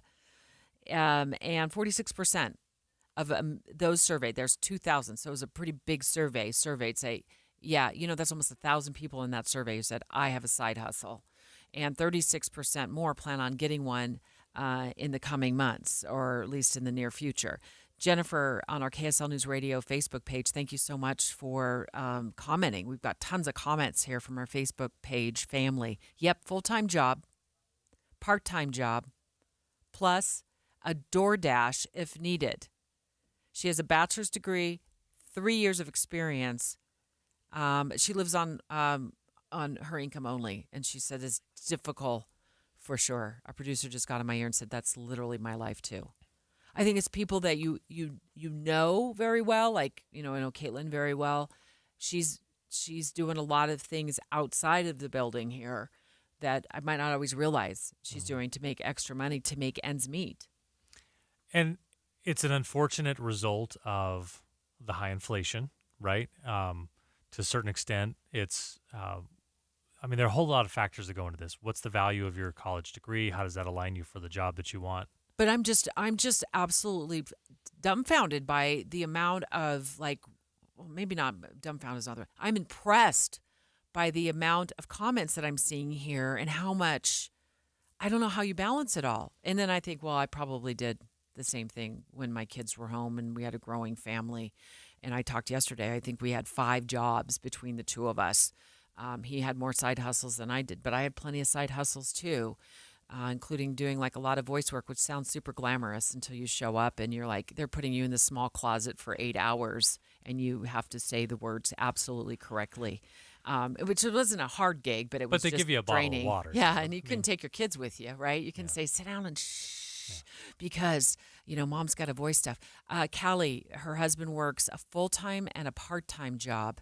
and they also own a family lawn care business, and she owns a craft business, and she gives plasma on the side. So what I'm sensing here is that the way the economy is now and the cost of living and also raising a family is financially, it's drowning us. Yeah. Because when you have time to be a family, when you're, and no fault, I get it. I mean, it's hard because we also worked like opposite schedules so we could be with the kids more and use less daycare. But that was even draining because we were always kind of two ships in the night and could never spend time together as a family. And there are periods in your life when you may have to do that. You hope it's not something that you have to do indefinitely. I think that's starting to change, Marty. Yeah. I don't think it's like it used to be where, you got into a house for, I know it's not. You got in a house for 120 or 150,000. Your house payment was relatively it was more affordable. Gas wasn't $4.50 a gallon. Daycare wasn't $1,000 a month. So it's just piling on families. David says, I donate plasma and looking for a rich buyer of his left kidney. Come on, David. Let's see. Let me see if I can find another good comment. Spencer says, yep, I work 2 jobs just to keep up on the finances. So April says, yeah, I do DoorDash for a second income. You know what is phenomenal right now about the side hustle market is there's so many options now that we never had when I was so super desperate for money. And what I mean by that is there's apps that'll connect you with a side hustle for a weekend, or you can do DoorDash, or you can Uber people. It just seems like companies are a little more flexible with these part-time workers who need a little extra money than they ever used to be. Now, I don't know what it's like, though, balancing. Well, I do. You can't always balance a side hustle with your full-time job. Yeah. Right. It's such a challenge for so many people. We've been talking politics all day and right. like watching the House try to pick somebody to be in charge. And all of this is building up toward an election year next year. And I don't know if I've seen a time in my adult life where one thing was going to drive an election so much as the economy is going to next year. Because there are people who are commenting on the Facebook page and, you're hearing some insight into how they're getting by. In a state that's, predominantly Republican, it probably doesn't change how a lot of votes are cast in our state to ultimately decide which way Utah's votes go in the Electoral College. But there are parts of this country where there are people who may be sort of in that purple range where they sometimes vote Republican, sometimes vote Democrat. And the reality of the economic policies that are put in place in our country and how they impact them individually is going to drive the way they vote more than it ever has in the past. That doesn't give them a lot of comfort right now, but it does tell you that it's the economy that's going to drive the election next year. Next, you're going to continue to track this vote back in Washington, D.C. as the House of Representatives gets ready to decide if they want Jim Jordan to be the next speaker. It's 10:30 at KSL News Radio. I'm Dan Bomas. KSL's top story this hour. Heber City has named a new police chief. Parker Sever will be sworn in by the city council later today. Been an officer for 26 years, most recently working in Hanford, California, where he oversaw the K-9 team. The Cottonwood Heights community threw a Halloween parade to show their love for a young girl with the rare syndrome. KSL News Radio's Claire Scott reports. Caroline Chubbuck's sister said she is never grumpy and loves to snuggle, but that's not what makes her unique. Caroline has Moat-Wilson syndrome, an extremely rare condition that limits the ability to learn, causes seizures, and affects facial features. To show their support, Caroline's neighborhood grabbed their bikes and helmets and rode along with her in a special Halloween parade. Caroline's mom, Mikkel, says parenting is a journey, and you can't do it without a village. Claire Scott, KSL News Radio. Our top national story this hour from ABC News. Right now, the House expected to begin voting on nominations for Speaker 2 weeks after Kevin McCarthy's ouster. ABC News national correspondent Stephen Portnoy is following that action. Each member's name will be called. Their votes will be cast aloud.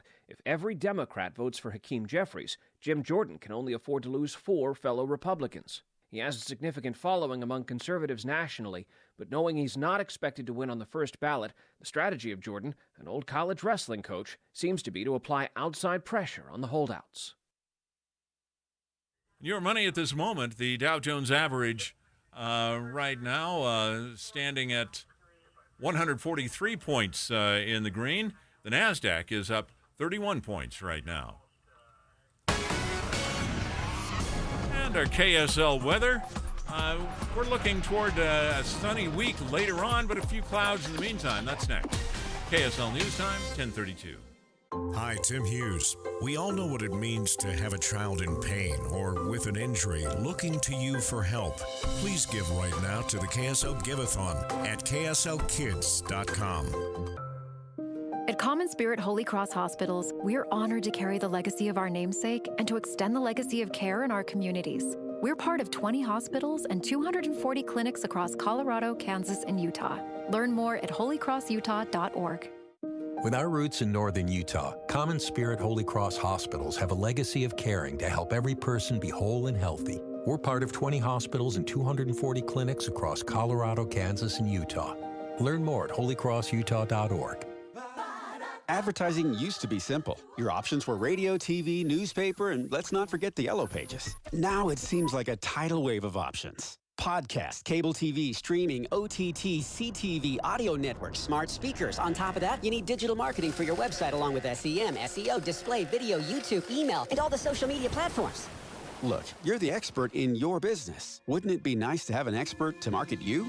We are Bonneville Salt Lake, the local marketing and media company you know and trust. We reach customers across all digital and social platforms and have the reach of traditional advertising available as well. We find your customer anytime, any place, anywhere on any device here in Utah or anywhere in the world. We work to optimize your results with our in-house local team of experts, providing you with qualified leads, not just impressions. Contact us at aimyourdigital.com for a free consultation, including a complete digital audit with no obligation or cost to you. We are Bonneville Salt Lake. Your success starts at aimyourdigital.com. Attention taxpayers. If you or your business owe the IRS back taxes, the IRS has greenlighted billions of dollars in tax relief to those facing financial hardship and is now accessible through Tax Help USA. If you have a delinquent tax problem and possibly facing wage garnishment, liens, levies, audits, or already in a payment plan, you may now qualify for significant relief. For this free information, call 800-251-1413. 800-251-1413.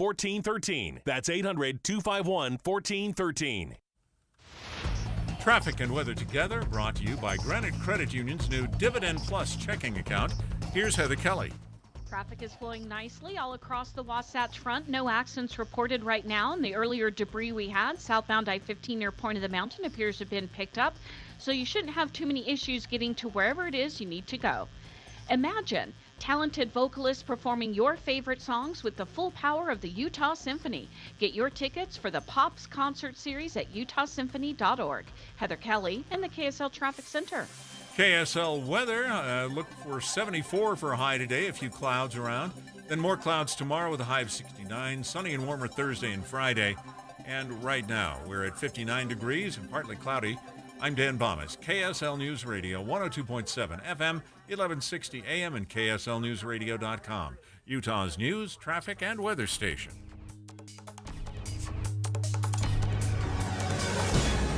David Dujanovic. We are keeping a close eye right now on what is happening back in Washington, D.C. in the House of Representatives, where the House is getting ready to take a vote on the next Speaker of the House. Jim Jordan, his name is up for that election. He's the only one. Although we don't know how it's going to fall, we do know that nothing is going on right now. It's like they're just sitting in chambers waiting to start the vote. So what we've decided to do, instead of taking you back live to watch paint dry, is there's a really important story that our very own KSL News Radio's Hugo Ricard-Bell will take us into now, which is he's going to take us actually inside the Utah State Prison, where there's this really incredible program. We don't focus enough on the efforts to help our prisoners and give them, maybe some potential, hopefully some potential when they get out of prison. So the University of Utah has a prison education project. It's also called UPEP. Let's listen. There are over 2,000 inmates incarcerated at the Utah State Correctional Facility. Can I get some ID, please? Yep. The prison is located about 5 miles west of Salt Lake City Airport. I'm going to get your license plate and then you'll be good to go. It's 9:15 a.m. on Saturday morning, and I'm meeting up with Daisy Gomez and Dr. Andy Eisen, who front the Utah Prison Education Project, or UPEP, for the University of Utah. But naturally, I got lost on the way. Hey, Hello? what car park? Huh? What car park? Are you in the... I think... Okay. So keep going. I just saw you. So you're going to turn right up the next... UPEP has been running for 6 years and is a program for inmates to receive higher education whilst behind bars. And Daisy is the educational coordinator. Looks like Daisy there. Hey, Daisy. Hey, how's it How you going? Do you come here much? Yes, I do. I have family members who are incarcerated. And so when I saw the job posting to be a teaching assistant, I thought about my family and I thought about how it would benefit them if they had the chance. So a lot of it was family members just came to mind. What do you see in the classroom when you're working with these individuals? I see people who are trying. I see people who are engaged with the content that we bring. I see people who are trying to learn and are so eager to learn. I'm watching the solar eclipse with 15 of her and Dr. Eisen's students. Why are you doing this for them? That's a great question. We had 2 presenters come out from the Clark Planetarium the other day, and they said something that really stuck with me. They said, "Space for all," and to me, that's just a reminder of our common humanity. A beautiful event like this should be shared. I think about the incarcerated women who are going to have an opportunity to have an experience that otherwise they may not have been able to have, that they can then share with loved ones and have kind of a common experience, which is really difficult when you're incarcerated. One thing about UPEP that is actually the same in many prison education programs is the teachers don't know the charges against the incarcerated people taking their class. So we're heading toward Emerald, which is the women's unit. And it's interesting because the units here are labeled A through E, like in alphabetical order. We have A, Antelope, which is max security. We don't have programming in there because of short staff. Okay. But we have been in the past when the prison was in Draper. It's really sobering to be teaching in max security because the students are chained to their desks. We watched the eclipse in the courtyard of the Emerald Building, which, according to the Utah Department of Corrections website, houses maximum security female inmates. At exactly 10 a.m, the guards brought out about 50 inmates and handed out special glasses that were donated by NASA. Daisy and Dr. Eisen bought them all brekkie bagels, a packet of sun chips and a moon pie. And no, the choices of snacks were not a coincidence. It's like one of the first things she said. She's like, "We can have moon pies." Once the inmates settled in their seats, I sat on the end of a row next to a woman with purple eyeshadow and matching reading glasses. I mean, the first question is, can you tell me your name and your last name, and can you just spell that for me? Okay. My name is Marina Navarro, Marina. Tell me a little bit about who you are. So before I came to prison, I would say I was very sheltered. My parents came to America illegally when I was 2 years old, and I actually was brought by a stranger to America in a bus. But like, for all intents and purposes, my parents are still kind of conservative in the Mexican culture, so like I wasn't really allowed to go out very much. So I concentrated a lot in school, and then my brother got incarcerated, and so I didn't start doing very well anymore. But I had all my credits, so I didn't really need to be in high school anymore. I was just getting ready to just graduate. Are you doing a long stretch, a short stretch? Can I ask how long you're doing? Yeah, so I don't see the board until another 12 years, and I've already done 13, so it'll be 25. I'll be like 49, I believe, somewhere around there. Yeah, so it's going to be a long, long time. What were those first couple of years in prison like for you?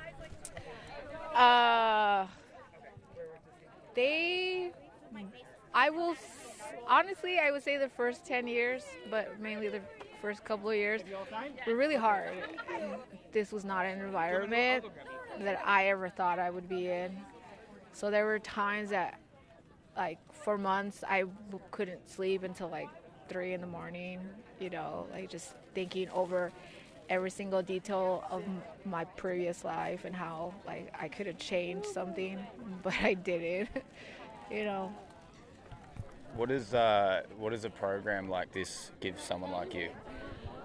Wow. So when UPEP first started, I didn't want to be in UPEP, but I got invited because the former students were asked to invite somebody. So I got invited to, like, be a part of it. And I realized that UPEP is something that everybody should experience, even outside incarceration, because it challenges you and your point of view and the point of view of your parents, and it challenges your past life, right? But not in a bad way, but more of like, okay, I understand why I made some decisions that I made, or and it's in a safe environment, which is really hard to find here. You can relate the life you're living, the life you lived before, and the one you want to live, and see how education can propel you forward. I'm curious to think, like, what's it going to be like when your name gets called out and you stand up and get that slip of paper? Okay, this is funny. In high school, I did not want to walk. I refused. Like, I had to be bribed to walk for my graduation. And honestly, even though my parents didn't come through with their bribe, it was probably one of the smartest decisions that I made, because it was one of those moments that I didn't realize that I would remember and that I would appreciate. And so just thinking about the fact that I know I'm going to walk because I put all my energy, especially the little bit I have after work, I think it's going to be very surreal. Okay. Can you see that now? Yeah, I can see it. Right at that moment, the moon had completely covered the sun and we could see the ring of fire. What are you thinking about when you look at that? That I can't believe this is the second time I've seen it in prison. True. And that this time is different than the first time. Why is this different? Because UPEP's involved, and this wouldn't have happened without UPEP. It's no secret in prison that there is division between inmates. Things like race, gang affiliation, even socioeconomic backgrounds can mean you don't speak with a certain person on your block. But Marina says that all gets left at the classroom door. Honestly, I feel like UPEP has been able to bridge a lot of different people and different backgrounds, and people that would have never associated outside of UPEP, like, have conversations.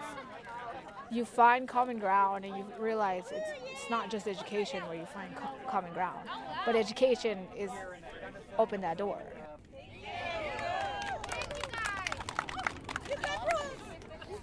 Dave and Dujanovic. Hi, it's Tim Hughes and Amanda Dixon. Why should you start your day with us? We have decades of news experience between us. And we take your trust seriously. Come here for news tomorrow, 5 to 9. On KSL. Everybody has their favorites at Ruth's Chris Steakhouse.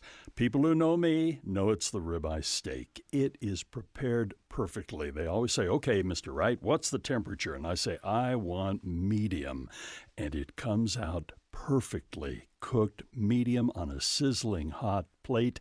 And the side dishes that go along with that ribeye steak for me, we usually get asparagus, we get the au gratin potatoes, and make sure you save room for dessert. I love their bread pudding. But again, for you, it might be a different story. And remember, it's not just about steaks at Ruth's Chris Steakhouse, although they are somewhat known for that, but there's seafood and the lamb and the poultry. You're going to love the dish that awaits you at Ruth's Chris Steakhouse. Don't forget the 2 locations. What a beautiful time to go up into the Park City area, Hotel Park City, and with all the stuff happening downtown Salt Lake City, it's Ruth's Chris. Take a second and think about how many different software software systems you have in order to manage the people who work for you and, of course, the people you want to work for you. There's the applicant tracking, the new hire onboarding, your paid time off, your payroll, time and attendance, your online employee benefits enrollment, ACA compliance, your COBRA compliance, and the list is not just daunting, but it seems every time you turn around, it's growing. It's time you quit losing sleep over that list and let someone else do it for you.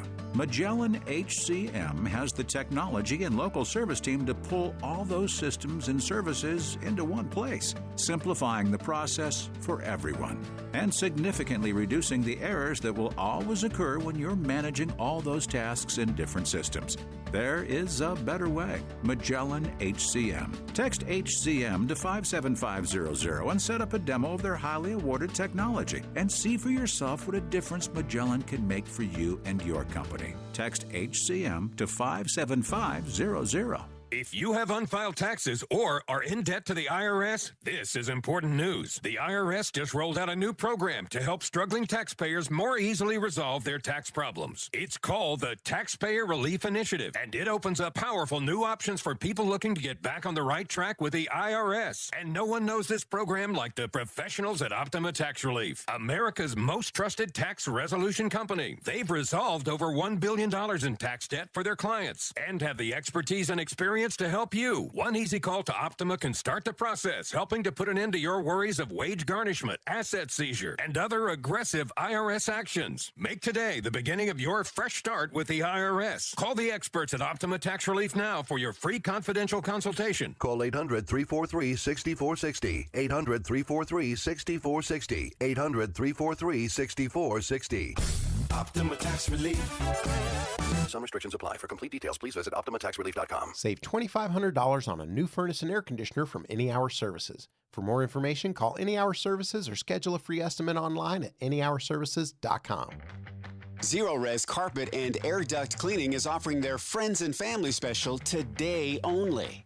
Schedule your carpet cleaning during the sale and you'll pay just $25 per room. That's right, $25 for the best no residue cleaning. Zero Res pioneered this method, and their no soaps, no residue cleaning means your carpets stay cleaner longer. Listen, your vacuum will never get them truly clean. And quit messing around with that handheld thing. It's not doing you justice. Nothing beats a professional cleaning, and no one outcleans Zero Res. Give yourself the best cleaning at the best price. The Friends and Family sale is on now and ends today. Just $25 per room. You don't have to clean today, but you do have to get on the schedule. Minimums and area restrictions apply. Offer valid in Salt Lake, Utah, Davis, and Weber counties only. Schedule today, online at zerores.com. With the three things you need to know this hour, I'm Dan Bomas. First, voting is underway in the House with Jim Jordan trying to assemble enough support to become Speaker. Second, Heber City has a new police chief who comes to Utah from California. Third, a girl in Cottonwood Heights was celebrated with a Halloween parade. Right now, 59 degrees, partly cloudy in Salt Lake City. And back to Dave Dujanovic on KSL News Radio. Dave and Dujanovic. Well, Republicans are wasting time to get to the vote for the next speaker. But Marty Carpenter in today for Dave Noriega. And you've been in political circles long enough, Marty, to know that these things can take a long time. Yeah, and it's not going to happen on the first round. So there's the nominations, there's some speeches, there's a vote. That'll take a bit. It's probably not going to be the outcome. And so we'll have to go do a whole nother round of this. So this is just going to go on for a while. But Elise Stefanik, Representative Elise Stefanik, just officially stood up and nominated Jim Jordan, Republican Jim Jordan, to be the next Speaker of the House. Our friend and colleague Jim Jordan is a patriot. He is an America First warrior who wins the toughest of fights, going after corruption and delivering accountability at the highest levels of government on behalf of we, the people. Jim is the voice of the American people who have felt voiceless for far too long. Whether as Judiciary Chair, Conservative leader, or representative for his constituents in West Central Ohio, whether on the wrestling mat or in the committee room, Jim Jordan is strategic, scrappy, tough, and principled. He is a mentor, a worker, and above all, he is a fighter. And the American people know, we know, that Jim Jordan is a winner on behalf of the American people. But we don't know if the math is going to add up today in Jim Jordan's favor. By my count, he can only afford to lose 3 Republicans who are present today and still squeak this one out. If he loses more than that, then I guess they go to another round of voting and another round of voting, Marty. 222 minus the one person who's not going to be there, minus 3 would get you to 218. That's the number he's got to have. So if he gets below that, yeah, we got to keep on going. All right, let's go back live real quickly to Washington, D.C. Representative Pete Aguilar now speaking on behalf of the Democrats. I think they're shouting, Hakeem. He may just be the candidate with the most votes, but he is also the candidate with the most credibility. The Democrats If the goal is to Hakeem continue a 30-year Jeffries march to hollow out our democratic institutions, for Speaker. weaken our democracy, and embolden extremists, there's a candidate for you. If the goal is to continue taking marching orders from a twice-impeached former president with more than 90 pending felony charges, then there is a candidate for you. The world is watching, Mr. Speaker Pro Tem. Our allies in Ukraine and Israel are watching and waiting. So let's have this vote, but let's be clear. A vote for the gentleman from Ohio is a vote to turn your back on national security. It's a vote to turn your back on a bipartisan path to fund the government and avoid shutdowns, something we can only do if we reject his nomination. House Democrats are in the minority. We realize that. If House Republicans wanted to elect a speaker without us, then they could have. So there is still a path forward Representative for both Democrats Pete and Aguilar, Republicans. Democrat caucus chairman, just bringing up national security, which is timing, unfortunately, I guess, for him, but unfortunately for us, actually, is perfect because we're going to talk a little bit right now about national security and what is at stake. Marty Carpenter in today for Dave Noriega, and you wanted to talk to this company, Strider Technologies, live on the air this morning because they're dealing right now with strategies to combat intellectual property theft, which so many of us know so little about. But what interested you or what stood out to you in this Deseret News article? Well, there was a piece by Art Raymond in the Deseret News back about a week or so ago, October 7th, I think is when it ran, talking about this, basically that Utah is becoming a hub for security technology, and then highlighting this particular company, Strider Technologies, that helps businesses understand where they may be vulnerable to foreign states or other bad actors trying to steal their intellectual property. And this has big time economic impact for the United States. So with Utah being kind of the hub on this, we said, hey, let's go learn a little bit more about this. Eric Levesque is the chief operating officer of Strider Technologies, a company he founded with his twin brother, Greg, and data expert Mike Brown. Eric joins us now on KSL News Radio. Eric, thanks for being with us this morning. Hey, Marty, great to be with you. Thanks for having me on. All right, Eric, let's start here. I think most people would say, okay, I get it. China steals IP, Russia steals IP. But when you get into the numbers, these are really, really big numbers. Can you just give our audience an appreciation for how much money is drained out of the U.S. economy because this happens? Absolutely. I mean, you hit it on the head. It is such a massive problem that does get attention, but really the scope and scale of it's not really well understood by most. The fact of the matter is industry is a battle space today, and we see that in the strategic competition that the U.S. is in with China, Russia, and other state actors. The U.S. Trade Representative's Office did a study on this years ago. It was called the 301 investigation, and they looked at what is the cost to the U.S. economy of IP theft. And they estimated that it was around $300 to $600 billion per year. So if you take that and you compound that over a decade, it's really a lost generation of economic opportunity and economic growth for our children, our grandchildren, and for our country. And that's a problem that we're working tirelessly on here at Strider to help our clients around the world better understand what those risks are to their IP and manage it and hopefully bring that number down so that we can better fight back. Eric, is there a simple way to help me understand what you mean by IP theft? Yeah, today, there's many critical technologies that are driving the economic growth that we see globally. It's AI, quantum, biosynthetics. And these technologies are critical both for economic growth and opportunity, but also for national security. Some folks call them dual-use technologies. And so those are areas that we see a lot of targeting by state actors who are wanting to get an understanding of what are their competitors doing in these ecosystems, and how is it going to impact their ability to achieve their national objectives if another country has a lead in these emerging technologies. We're really involved right now in a new industrial revolution, and it's these critical emerging technologies that are going to define the future, both economically and in terms of national security. So, Eric, we got about 2 minutes, minute and a half left, but I wanted to ask you this question. First, exactly how do you go about stopping this? And then why is it that Utah has become a place where companies are focusing on this, where we've kind of become a hub for security technology?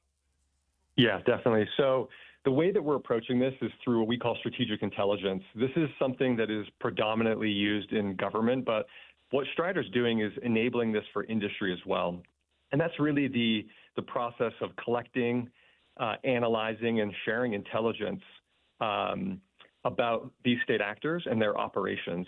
We're doing this using public data, and we're looking at the commercial domain and really that intersection between commercial activity and government activity. So that's where we're focused on, and we can illuminate that landscape for our clients to help them be able to navigate it in terms of protecting their IP, protecting their talent, ensuring their supply chains are strong.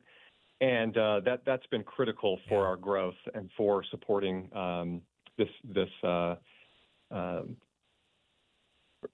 threat that we're dealing with. Yeah. In terms of Utah, Marty, Utah is an incredible ecosystem to build a tech startup. But beyond that, what we're seeing in the state is amazing support. We have a couple groups here, the Intermountain Intelligence Industry and Security Consortium, which is Utah State University and UVU, focused on training and developing the next generation of talent for the national security space. That's happening right here in the state, and Strider's a supporter of that. I'm proud to partner with them on that. And then we also have here in the state 47G, which is the Utah Aerospace and Defense Association, which is really helping to build out that market here and bring companies together to help collectively solve these issues right here in Utah. There are foreign actors who want to do bad things, and Utah is leading the fight to push back against that, Deb. Thanks, Eric. Eric Levesque, Chief Operating Officer of Strider Technologies, right here in Utah. And again, I promise we are keeping a very close eye on the vote, the historic vote for the next Speaker of the House after Kevin McCarthy lost that job just a couple of weeks ago to his own party, who ate him alive and kicked him out of that chair. Will it be Jim Jordan? Will Jim Jordan will the math add up in the former assistant wrestling coach's favor? We're going to find out in the next few minutes.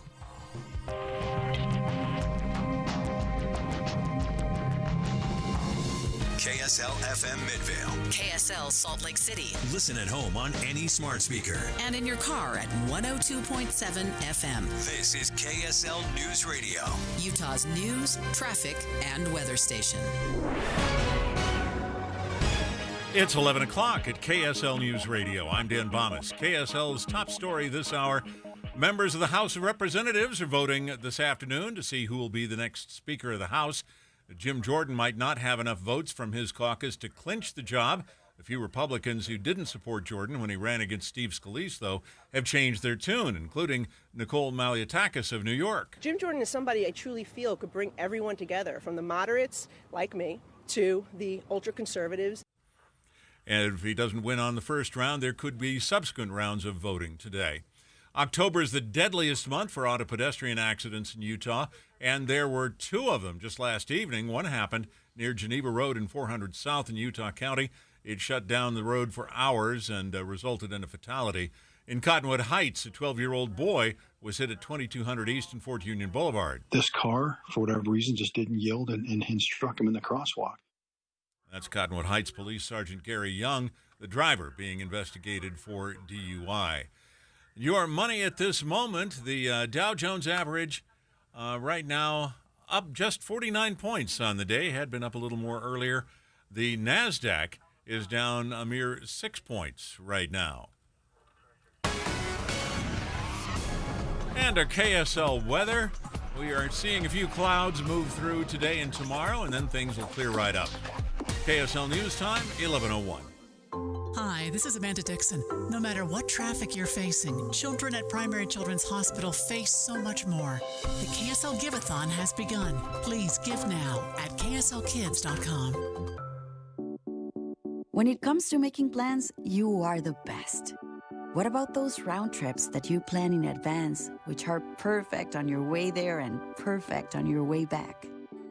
Or those meetings with friends for which you make a group chat 3 months before so that nobody or anything is missing? Or your daughter's first birthday party. You planned it with such dedication that instead of the first, it felt like our 15s. The same way you plan each detail for those moments. Start planning to protect you and your loved ones from a natural disaster. Sign up for local weather and emergency alerts. Prepare an emergency kit and make a family communications plan. Protecting your family is the best plan you can make. Get started at ready.gov/plan. Brought to you by FEMA and the Ad Council. Nothing slows my little girl down, except a stuffy nose. Mommy. That's why I use Sinex Children's Saline from Vicks. Sinex instantly clears mucus in everyday stuffy little noses with a gentle, ultra-fine mist designed for kids. Just Sinex? Breathe. Her stuffy nose is gone for now. And so is she. Sinex Children's Saline. Sinex, breathe. Use as directed, keep out of reach of children. Yeah, I'm so stressed. Our business is growing. We've got people all over now. Ooma. What is that? Meditation? I'm recommending the Ooma cloud phone system with auto attendant and more than 50 features. Ooma? Yep, switching to Ooma is a cinch. Just $24.95 per month per user, plus taxes and fees. Ooma. Now you're feeling it. Find small business calm at ooma.com/radio. That's OOMA.com/radio. There are 500 homeless who remain unsheltered every night, sleeping in the streets. You can help by helping the rescue mission of Salt Lake restore lives. Visit rescuesaltlake.org. Winter is coming. With snow already in the mountains, full-blown winter will be here before you know it. Hi, this is Josh with IWC Roofing. We're the highest-rated roofing contractor in Utah. Now is the time to protect your home by preparing for the upcoming season. Get ready for the winter and protect your home by calling our experts for a free in-home inspection. You need to take advantage of our extended Labor Day special and save $1,200 on a full roof replacement. Call 801-232-5690 or visit iwcroofingutah.com today to schedule your free consultation and save up to $1,200 on your complete roofing project. IWC Roofing offers the best warranty in the business, backed by Owens Corning, and our warranty doesn't prorate down like other roofing companies. Again, call 801-232-5690 or visit iwcroofingutah.com to save that $1,200 on a new roof install. At IWC Roofing, we can install most new roofs in just one day. Call 801-232-5690 or visit iwcroofingutah.com. Traffic and weather together, brought to you by Granite Credit Union's new Dividend Plus checking account. Here's Ricky Meese. Good speeds on the Valley freeways, but we do have an accident on the exit ramp from northbound I-15 at 600 North on the right shoulder. The Friends and Families sale ends today at Zero Res Carpet Cleaning, just $25 per room for the best no residue cleaning along the range. Minimums and area restrictions may apply. Schedule online at zerores.com. Ricky Meese in the KSL Traffic Center. KSL weather, 74 with a few clouds today, then more tomorrow, and a high of 69. Sunny and warmer Thursday and Friday. And right now we're at 61 degrees with sunny skies. I'm Dan Bomas, KSL News Radio, 102.7 FM, 1160 AM, and KSLNewsRadio.com, Utah's news, traffic, and weather station. Well, they've started the vote back in the House of Representatives to determine if Jim Jordan will indeed have enough votes to become the next Speaker of the House. Marty Carpenter in today for Dave Noriega. Marty, do you have the vote totals there in front of you so far? How is it looking? Jim Jordan's up to 38 votes. He's actually tied with the leading Democrat now. He's a vote behind, 39-38, but that doesn't mean anything. Just matters we work our way through the roll call. But on the Republican side, Jordan now at 38 votes. Former Speaker McCarthy has 2 votes. Scalise with 0. So, and McCarthy hasn't voted yet, as I understand it. So neither one of those votes is. Let's get to Fox News right now, where we're going to listen to see what Representative John Curtis decides. Jordan. Crockett. Jeffries. Crow. Jeffries. Cuellar. Jeffries. Curtis. Jordan. So there you have it. Representative John Davids of Curtis from Kansas. Utah cast his vote for Jim Jordan.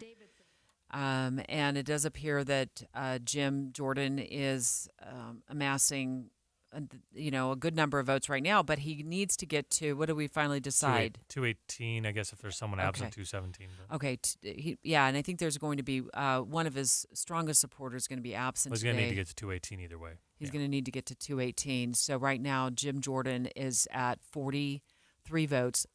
Let's bring in Professor James Curry from the Political Science Department at the University of Utah, who's live on the line with us. Well, good morning once again. I think we're going to make you our U of U reporter there in the Political Science Department, Poli Sci Department. Thanks so much. We're keeping an eye on how this vote goes as we talk, and I'm sure you are too. But you've done the math? I'm doing the fuzzy math. I don't know how Jordan's going to fare through this. What are your thoughts? Well, if everyone who said that they won't support him as of this morning doesn't vote for Jordan, he won't become speaker on the first ballot. But I think what the open question is whether some of those opponents, after they express their displeasure and vote for someone else, vote for McCarthy, vote for whoever, if they're willing to then come back to the table and say, like, okay, we don't want this to go on forever. Especially, I think that's probably likely to be the case, especially if Jim Jordan's pretty close, which it's looking like he's going to get close to 217, if not all the way there right away. Does he need 217? Does he need 218?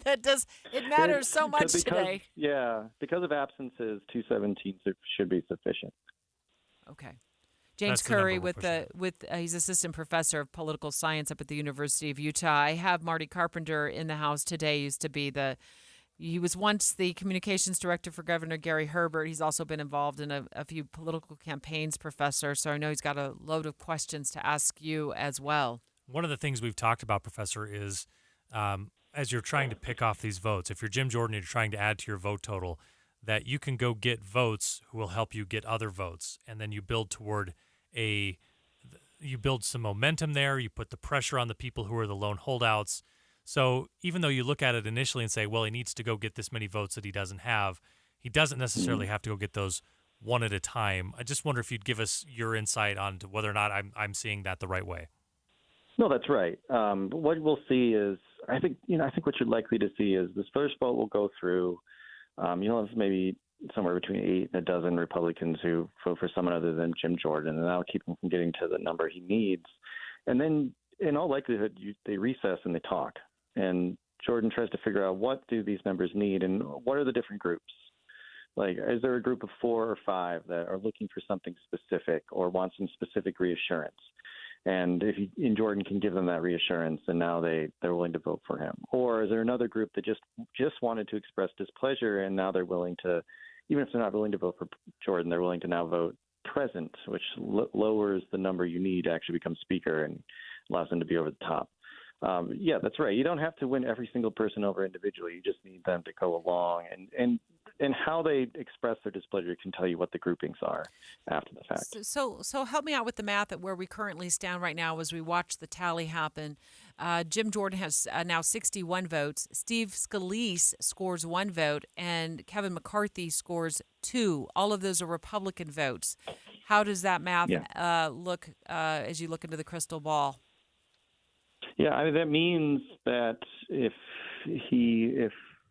essentially means, assuming you don't get a bunch of people voting present later, that if Jordan loses 1 more vote, he's not getting it on the first ballot because he could only afford to lose 4. Right? There's 221 Republicans there, and he needs 217 to get it if everyone picks a name. So he's one away from being denied on the first ballot, and I think the odds that you get all the way through the rest of the list, you're only at E, right? Yeah, we're going in alphabetical order. Well, we're at F now. Oh no, Okay. I don't even. It's complicated, but It yeah, goes it is. fast. It's weird because they break it down into two separate groups. Obviously, Republicans and Democrats. But yeah.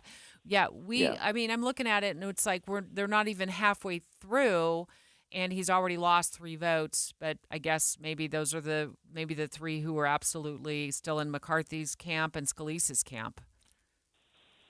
Yeah, I mean, some of them were. There's already been one surprise in that.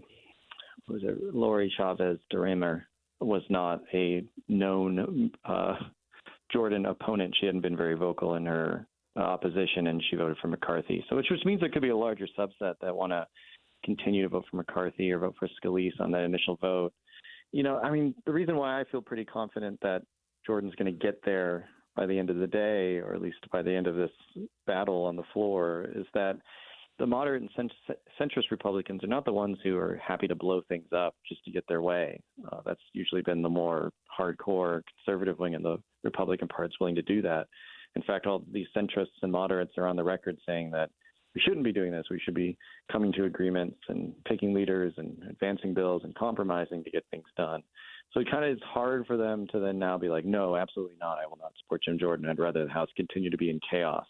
There's a little bit more disconnect between how they say things should be and what would be happening if they continue to vote no. The other thing that's a factor in this, let's say that Jim Jordan actually wins at some point today and becomes the next Speaker of the House. It's one thing to sort of be in that marginal fraction of the party or in the minority part of the majority party and hold out on things when you're a committee chair or when you're anything but the Speaker of the House. Once he's the Speaker, now he has the responsibility to move things forward. And a large chunk of his caucus doesn't necessarily align with him on everything. He has to come a little bit their way if he's successful and wins this position. So it looks like right now we've had a big development here, Professor Curry, that 2 have gone with Scalise, 3 have gone with McCarthy. So in this round, if the math is still stands, I guess it depends. It does not look. Now we've got 4 for Scalise, 3 for McCarthy. So Jordan is out. Well, no, they just bumped it down to. This is crazy. Okay, so now it's down. Okay, basically it looks like he's got 6 who've gone against him at this point. Yeah. 3 for Scalise, 3 for McCarthy. So it does not look like Jordan's going to get it this time. No, not unless they get them to. They can change the votes. People can vote president, but it's unlikely. And I think that was clearly the case going in, is that you had enough members who were dissatisfied enough who were going to at least the first time through vote for someone else. This is almost normalized, right? This used to be weird in that if you had sank your Speaker nominee on the first ballot, that would have been quite the crisis and quite the scandal. But after 15 votes in January, maybe we're entering a different period of time where it's okay to sink them once just to show that you're upset, and then you can go negotiate your way into something else. Just like getting into the Baseball Hall of Fame, right? Sometimes you're a first ballot guy, sometimes you're not a first ballot guy. James Curry, Associate Professor of Political Science at the University of Utah. Thanks so much for your insight on this. We're watching to see what happens. Yeah, we're going to go back live right now to Fox News where they're taking the vote live. Let's listen in. Harshbarger. Jordan. Hayes. All right, you've been listening live there on Capitol Hill. They're going through the members' alphabet. We know that Representative John Curtis, of course, of Utah, did vote, cast his ballot in favor of Jim Jordan. We're still waiting to see how our other 2 representatives, Congressman Blake Moore and also Congressman Burgess Owens, vote. We're going to step away for just a moment. We're going to continue to track the vote to see if Jim Jordan will become the next Speaker of the House on the first round of voting. However, at this point, it does not look like the math is in Jordan's favor. Dave and Dujanovic. Before Dave and Debbie get started each day, this station is all news all morning. And later today, we follow up on those stories as you drive home. Get important news all morning and all afternoon. Here on KSL News Radio. What brings a child joy? Her name is Opie. She's a cat. the familiar comforts. My clothes, all my friends, my little sister. When I see other people and they're happy, it kind of makes me happy. Primary Children's Hospital offers that kind of contentment for sick and injured kids, providing life-saving treatment, financial aid, and hope. It helps to be positive. Your support matters. Become a smile maker today at kslkids.com. Fall is here. There's still a lot to do within a short one-tank trip to Cedar City, Parowan, and Bryan Head. Bryan Head Resorts Adventure Park is open weekends with cool temps of 10,000 feet, along with plentiful downhill mountain biking, great four-wheeling and ATVing, hugged by alpine forest and incredible views into Cedar Breaks National Monument. Cedar City's where alpine views and red rock scenery converge along 4 scenic byways or highways, leading to Cedar Breaks National Monument, Bryce Canyon, and Zion's Kolob Canyons. Check out visitcedarcity.com for the color report to see where the leaves are peaking. Live theater is still underway. BARD has your back for Utah Shakespeare Festival ending October 7th. For a cool fall escape, head into Cedar City's mountains for outdoor adventure or a little exploration of historic downtown. Start now at visitcedarcity.com. Download the Adventure Pass to earn prizes and great discounts. Go outside, be outside, and live outside. Just one tank away in Cedar City. Online at visitcedarcity.com. Hi everyone, it's Congressman Blake Moore here. It's been a busy fall this Congress working to address our federal debt and deficit on the House Ways and Means and Budget Committees, and meeting with constituents from across the district.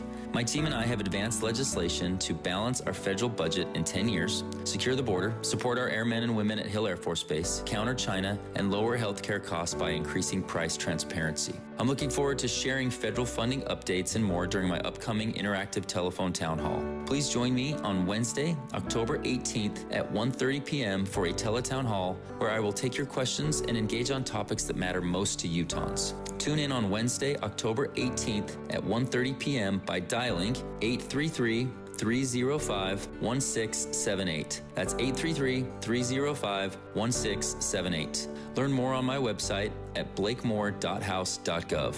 Thank you, and I look forward to talking to you soon. Paid for by official funds authorized by the House of Representatives. Attention smart homeowners. You don't have to fall for flashy promises and companies that don't even prove their work. At Your Service Pros uses third-party verification software called MeasureQuick to ensure your new HVAC system is installed correctly. This ultimate game changer in the HVAC industry lets you, the homeowner, have proof of how your system was installed. At Your Service Pros utilizes our Bluetooth tools to upload all of your system's information into MeasureQuick. We rely on data-driven insights to properly commission, optimize, and fine-tune your HVAC system for peak performance, improving your family's comfort, lowering your utility bills, and extending the life of your HVAC system. With rebates and tax credits available totaling more than $7,500 on a dual fuel heating and cooling system, it is now more important than ever that your HVAC system be installed correctly. So call us today at 801-YOUR-PRO. That's 801-YOUR-PRO. Have the peace of mind of saving up to 50% on your new system and knowing it's installed correctly by calling 801-YOUR-PRO.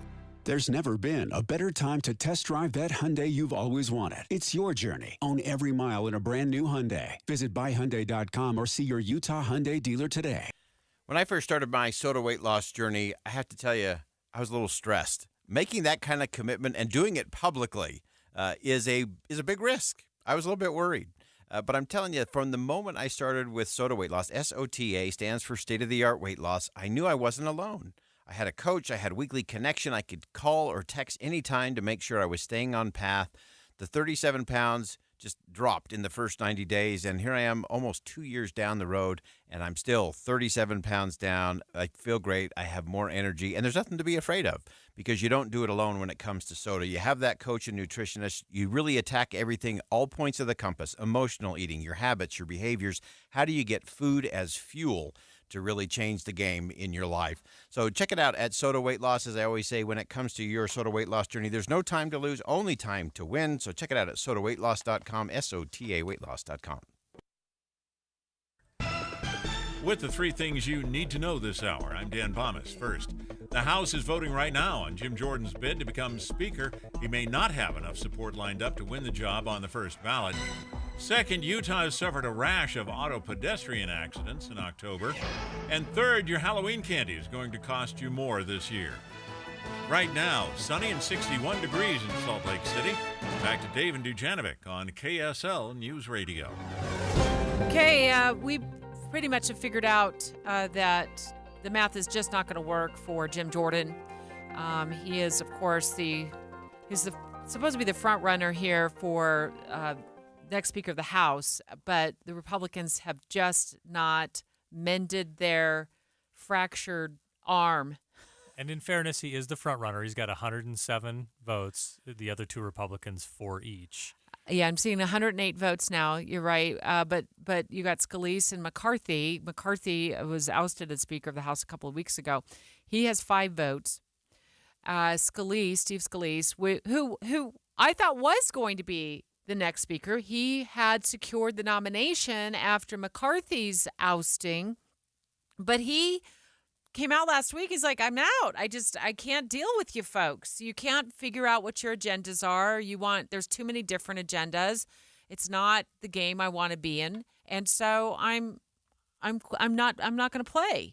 So he's out, but Jordan is the lead guy right now, even though he's out, but Scalise still has 4 votes, but Jordan's up to 109. We think they're going to go through the entire list. Obviously, they're going to see where everybody stands right now. We know that Representative John Curtis voted in favor of Jim Jordan to be the next speaker.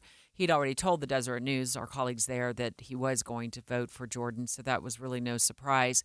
Don't know yet how Burgess Owens is going to fall on this one, or Representative Blake Moore, although you made some observations earlier. If I today. were just a betting man, I would put odds on Burgess Owens as a Jim Jordan vote, and Blake Moore, I don't know. If I had to put money on it, I would say he probably just goes with Jim Jordan, but I suppose it's possible that he's one of the holdouts as Our producers have told us, guess. They're keeping an eye on how the rest of the Utah's congressional delegation will vote on this, but it does not look like Jim Jordan's going to secure it on the first round, so there will likely be a second round. Israel at war. In-depth coverage on KSL News Radio. I want to take you live right now to Israel, where University of Utah law professor Amos Gior is living there. He has been so gracious to join us, Marty, over the last couple of days and weeks since this war broke out there after Hamas launched a terrorist attack on Israel. And now we're learning of 199 hostages being held by Hamas, and that the President of the United States will be in Israel tomorrow. Good morning, Amos. Good evening. Good morning to you. Good evening to me. Yeah, good evening to you. Marty Carpenter's in today for Dave Noriega, so if you hear a voice you don't recognize, that's why. But why don't we start by getting an idea of how things are there on the ground for you and your neighbors. So we live outside Jerusalem. There have been significant rocket firing from Gaza to not only southern Israel, but also to the Tel Aviv area, which is on the Mediterranean coastline. The Tel Aviv area, which is the largest area in Israel in terms of population, and throughout the evening, lots of rockets fired from Gaza, and there have been constant air raid sirens. Where we live outside Jerusalem, we could hear the booms up until about 10, 15 minutes ago. Yesterday in Jerusalem, there were air raid sirens and booms. And I assume that this is all there's in quotation marks, with air quotes, this is all as a welcome party to President Biden tomorrow from Hamas, I think, to let him know that they are here, that they are key players in the game, and I think that they're probably sending a signal. And obviously we here in Israel asked ourselves, why is President Biden coming? I think there are 3 reasons. One, Secretary of State Blinken, I've never heard of this before. He is participating in the Security Cabinet meetings. And not only is he participating in the Security Cabinet meetings, but he's has a side room we just learned 15 minutes ago, and documents are being sent him, and he's approving them, not approving them. It's extraordinary that the Secretary of State of the United States is an active participant in Security Cabinet meetings of Israel. We are a sovereign country. I've never heard of anything like this before, and I think that President Biden is coming here with all the warm words of support for Israel. I think the clear reason he's coming here, we call it here a bear hug, that he's reminding Prime Minister Netanyahu of the limits of the use of force. There's significant concern not only here, but I think by now in the international community, about what's called the humanitarian corridor in Gaza, where people who've been told to leave the northern part of Gaza to go to the central part of Gaza. It's obvious that there's going to be a humanitarian crisis in Gaza. It's obvious. I think that President Biden's visit to Israel with all the warm words of support is a clear message to Netanyahu, A, about the limits of the use of force, and B, about the need to be sensitive to the humanitarian needs of the Gazans. I think that's also the reason that German Chancellor Scholz just arrived. I believe that tomorrow Macron from France is coming. I believe the British Prime Minister is also coming, I think, tomorrow, or maybe the next day. So I think having a foreign dignitary convention here. Yeah. And my instinct tells me that the entire purpose of this is to tell Netanyahu, we fully understand why you need to eradicate Hamas, but in doing so, remember that there is innocent Palestinians who live in the Gaza Strip. And as someone who served for 5 years in Gaza, including 3 years as the legal advisor of the Gaza Strip, how you do which most of us understand the need to eradicate Hamas with the understanding that I don't know if it can really be successful, but let's say you want to do that, how you go about minimizing as much as possible the loss of civilian life is a hugely challenging question. Amos, before we let you go, and we thank you so much for spending so much time with us. We know that circumstances are difficult there on the ground in Israel. Amos Giora, professor of law at the University of Utah. Let me ask you, you probably heard or read that Utah's own Senator Mitt Romney made the journey over with a number of other senators. In an air raid shelter. Yes, he was in an air raid shelter. I didn't see him when I was in an air raid shelter. I didn't see him, Senator, but I understand he was also in the shelter. So what do you make of this? Are trips like this noteworthy? Are they important, or do you feel like they're just largely for show? I don't really I guess there's three ways to look at it. I'll be really quick because time's limited. One, sure, there's the expression of support for Israel after the unimaginable atrocities committed by Hamas last Saturday. We can't forget that. What Hamas did last Saturday, for those of us who understand the Holocaust, and I hate the comparison and the analogy, what they did last Saturday took us back 80 years. There are no words to describe what they did. So it is important to come here to wave the flag of solidarity and support. That's one. Two, maybe there's that the Photoshop back home for people who are running for office, which I know that Romney is not, but maybe for those who are looking for that Photoshop, maybe. And three, I think for those who have some kind of relationship with Netanyahu, whatever that word means, that maybe it's also a way to express them concern about how the IDF, the Israel Defense Forces, will go about doing the attempted eradication of Hamas while respecting international humanitarian law requirements. It really is a thin line to walk between A and B. And maybe someone like Romney, who I think has had a relationship with Netanyahu, and I think Chuck Schumer was also here. I don't know what kind of relationship he has with Netanyahu. The most important person in this entire conversation is President Joe Biden. Amos, thank you. And actually, you're the most important person to us in this conversation. The president certainly is important as well, but we so appreciate you being willing to join us in these times when you can hear, and you've been in the air raid siren situation many times and seeking shelter and being able to have this connection with you while you are living in Israel. Professor, thank you so much. And please stay safe. I want to take us back real quickly right now to Washington, D.C., to just let you know where our congressmen have fallen. Marty, you've been keeping an eye on Burgess Owens, Blake Moore. We already know Representative John Curtis has voted in favor of Jim Jordan, but it now appears that Congressman Owens and Blake Moore are joining Congressman Curtis in a vote for Jim Jordan. Yeah, and the total now up to 153 for Jordan. He's got 9 votes that have gone to other Republicans, 5 to McCarthy, 4 to Scalise. So again, not going to be a first ballot type thing, but we're in it for the long haul. We'll be here until they figure it out. We'll continue to track it right here at KSL News Radio to let you know what happens. It's 11:31 at KSL News Radio. I'm Dan Bomas. KSL's top story this hour. Representative Jim Jordan doesn't yet have enough votes from Republicans to clinch the speakership. It may take a few rounds of voting, but Jordan telling ABC News he's confident. A few Republicans who didn't support Jordan when he ran against Steve Scalise have changed their tune. Before the vote, Elise Stefanik of New York, a Jordan supporter, formally nominated him on the House floor. Whether as Judiciary Chair, conservative leader, or representative for his constituents in West Central Ohio, whether on the wrestling mat or in the committee room, Jim Jordan is strategic, scrappy, tough, and principled. He is a mentor, a worker, and above all, he is a fighter. And the American people know, we know, that Jim Jordan is a winner. And the voting will continue in the House. Halloween candy hasn't been immune to inflation. Mickey from Roy says he's going to get creative this year to offset the higher prices. Little spiders and stuff like that at the dollar store. Candy prices are up over 6% from a year ago. Consumers still expected to spend $3.6 billion on candy this year.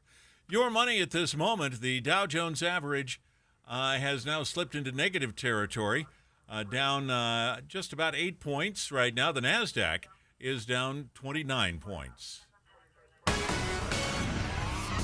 And our KSL weather, a few clouds moving in. That's next. KSL News Time, 11:32. Hi, Tim Hughes. Please give today to Primary Children's Hospital because miracles are happening today. The KSL Giveathon has begun. Donate at kslkids.com. Hey guys, do you know what makes Revive Men's Health Salt Lake City different? You. Every Revive treatment and medication is personalized just for you. Revive has the experts that guys go to when their current treatment isn't working. They have a complicated medical condition, or they're just not happy with their daily performance. Since 2011, they've helped thousands of local men suffering with the symptoms of low T and ED. Their goal is simple, to get to the bottom of your issues and fix them. Your best performance requires more than generic ED medications or a low-dose testosterone booster at a low-ball price like you find online.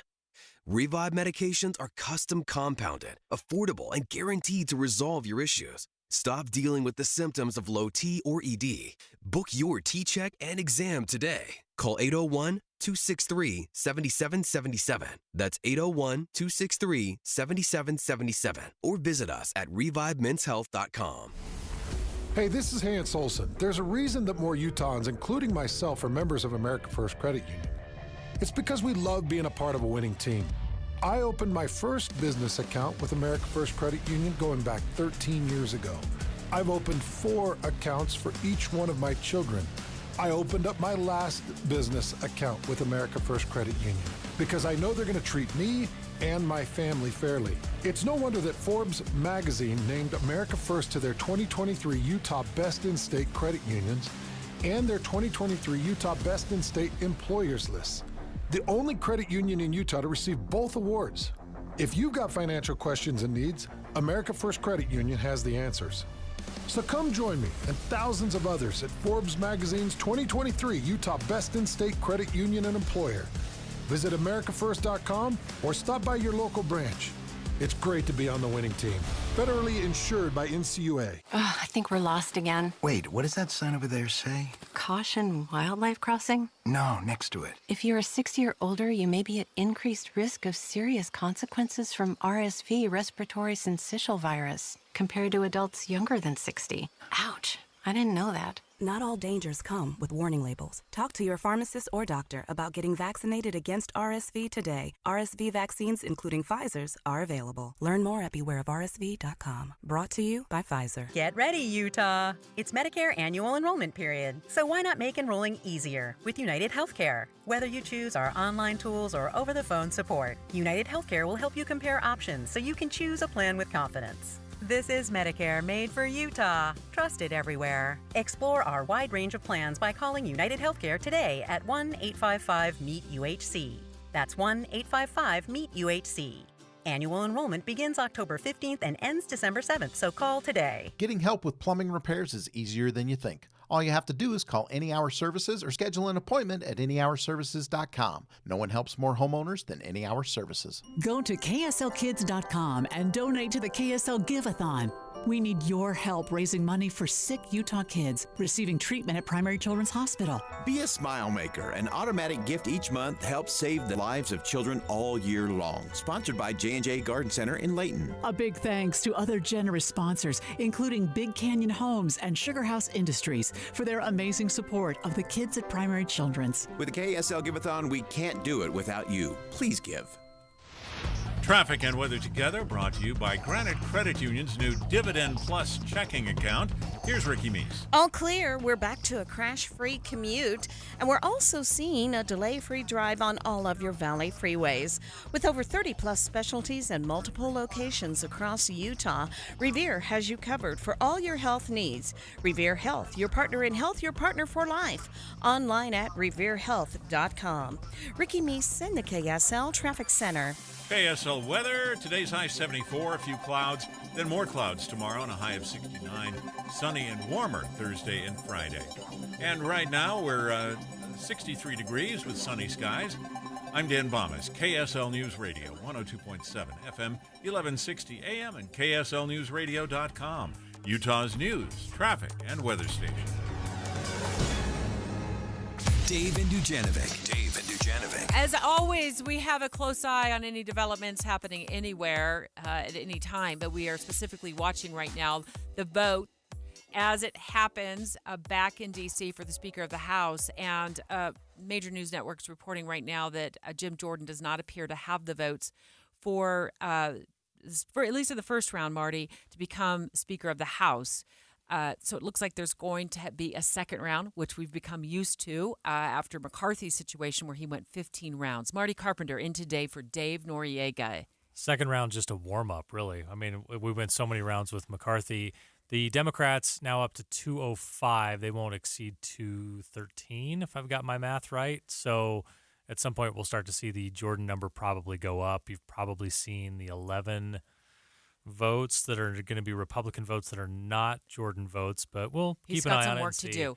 Now, but if you look at it just right now, he would if it ended like this. Let's say Jordan gets the rest of the Republican votes. He can say, "I got 11 people. I need 7 of those." Let's see. I'm so bad at the math on this, but I have a small number. I have a fraction of those 11 people I need to go get.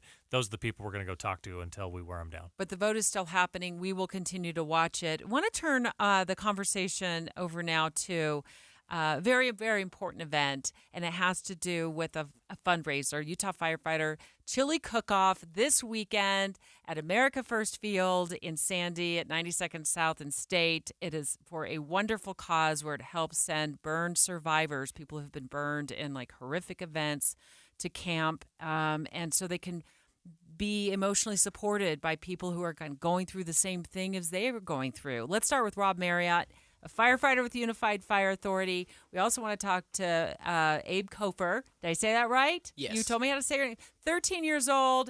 This got you out of school today? Yes. All right. And in a moment as well, Carrie Jones, who's with Utah Disaster Cleanup, big sponsor of this event this coming weekend. Rob, talk about Burn Camp and what it is. Because when you say Burn Camp, I think people can't really get a grasp of what Burn Camp does for these survivors. Right. It gives these survivors an opportunity to be amongst their peers. As a counselor for the last 8 years, on top of being a firefighter, I get to go to camp and watch. The most beautiful piece for me is to see Abe and his peers be their authentic selves. It's that 1 week a year that they can be their true authentic selves. Because they've gone through so much, having survived a fire or some sort of like chemical burn, and going through all of the care that's needed to get them back into, school like Abe is, that they need an outlet. They do. And is it just kids who go to burn camps, or do adults go too? So there are 5 different programs throughout the year, 5 different camps. We start with preschool camp, and then our large camp is Nanama, and that's 6 to 13-year-olds. Then there's the adolescent 14 to 17-year-old, the young adult, and then the adult retreat. So if you were burned as a child, You can just progress through each of those camps. If you were burned later, you might come into the adolescent or the young adult or adult programming. Abe, I want to ask Abe, Rob, if what have you been to camp? Yes. And this year was my second year. Your second year. Was it cool? Yes. Okay. And what's your story? What happened? Do you mind sharing that with us? No, not at all. I was burned in a fire and lighter fluid. I got lighter fluid on my leg, and that caught fire.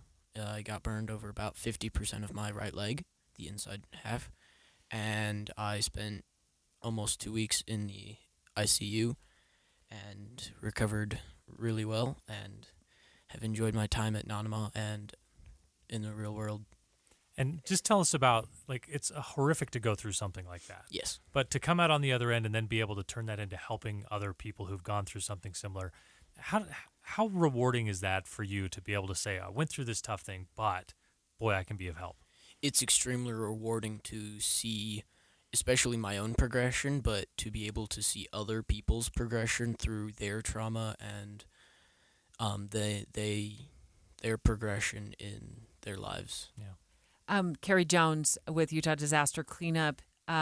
Utah Disaster Cleanup is a major sponsor of the Chili Cook-Off this Saturday. Tell us what it's all about. Yes, so we became involved in this event about 12 years ago. We heard about camp, we heard about the need to raise money, and we thought, you know what, let's have a chili cook-off. And we have great partners within the fire industry, Unified Fire Authority being one of them.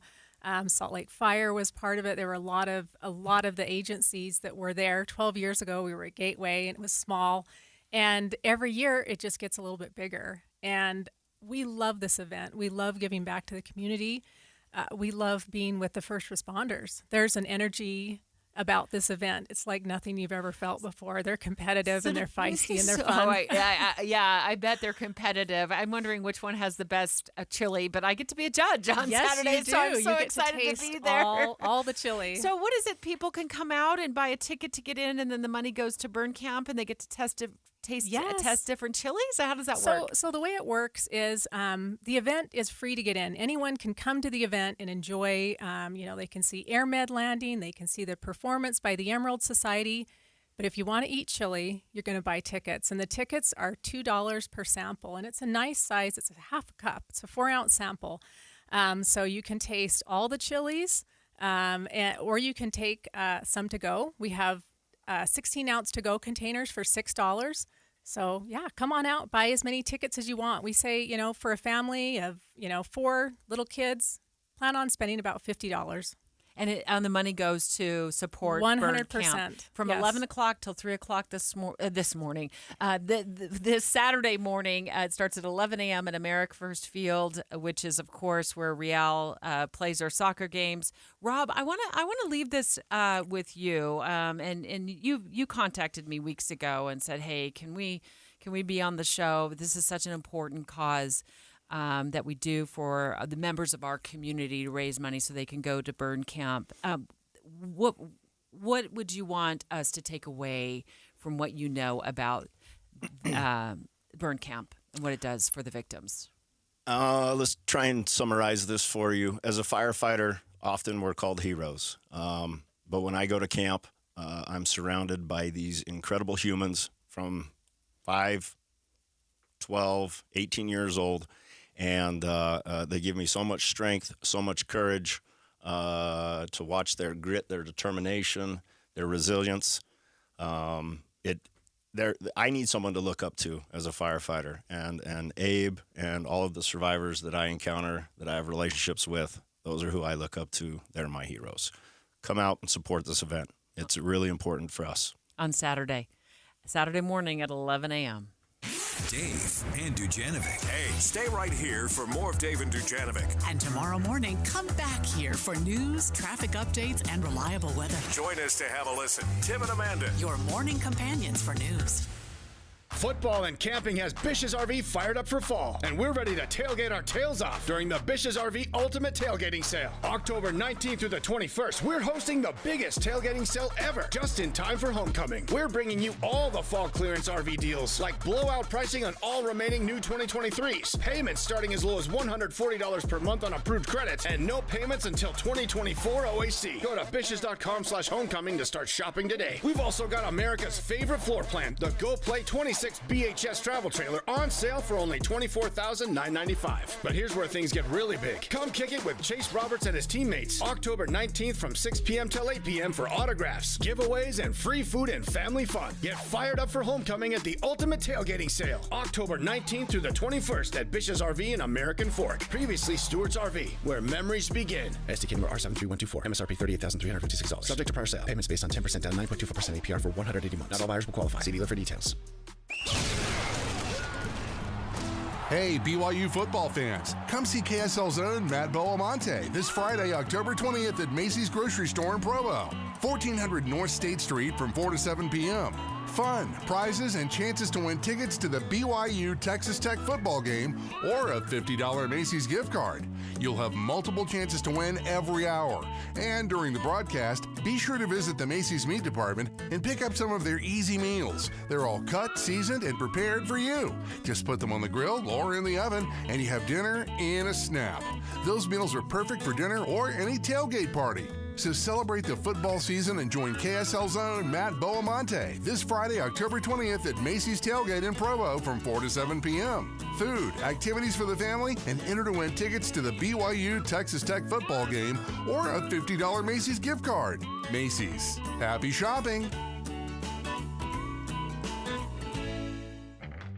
Zero Res Carpet and Air Duct Cleaning is offering their Friends and Family special today only. Schedule your carpet cleaning during the sale and you'll pay just $25 per room. That's right, $25 for the best no residue cleaning. Zero Res pioneered this method, and their no soaps, no residue cleaning means your carpets stay cleaner longer.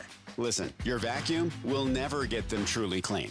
And quit messing around with that handheld thing. It's not doing you justice. Nothing beats a professional cleaning, and no one outcleans Zero Res. Give yourself the best cleaning at the best price. The Friends and Family sale is on now and ends today. Just $25 per room. You don't have to clean today, but you do have to get on the schedule. Minimums and area restrictions apply. Offer valid in Salt Lake, Utah, Davis, and Weber counties only. Schedule today, online at zerores.com. This is Derek Miller speaking on business. In today's business landscape, high employee turnover rates have become a significant challenge, with a staggering 57% of companies struggling to retain their workforce. Local company Smart Resources is a revolutionary solution in labor management working to tackle this pressing issue head-on. Owner Ted Broman shares about their journey and more. We are the people. Our story began when I owned a large warehouse fulfillment center. Like many businesses, we were facing labor challenges. We tried traditional staffing agencies, but that hindered our growth. That's when Smart Resources was born. Today, we're transforming labor management with our 6 divisions: Smart Trades, Smart Search, Smart Consulting, Smart Staffing, Smart HR, and Smart Gigs. Each division focuses on different verticals, ensuring customized and industry-specific support. Your success is our success, and we're proud to offer services across Utah, Texas, and Georgia. We serve various industries, providing tailored solutions to tackle the high turnover rates that plague many businesses. We're partners in your business success by finding solutions to your productivity, efficiency, and potential for growth.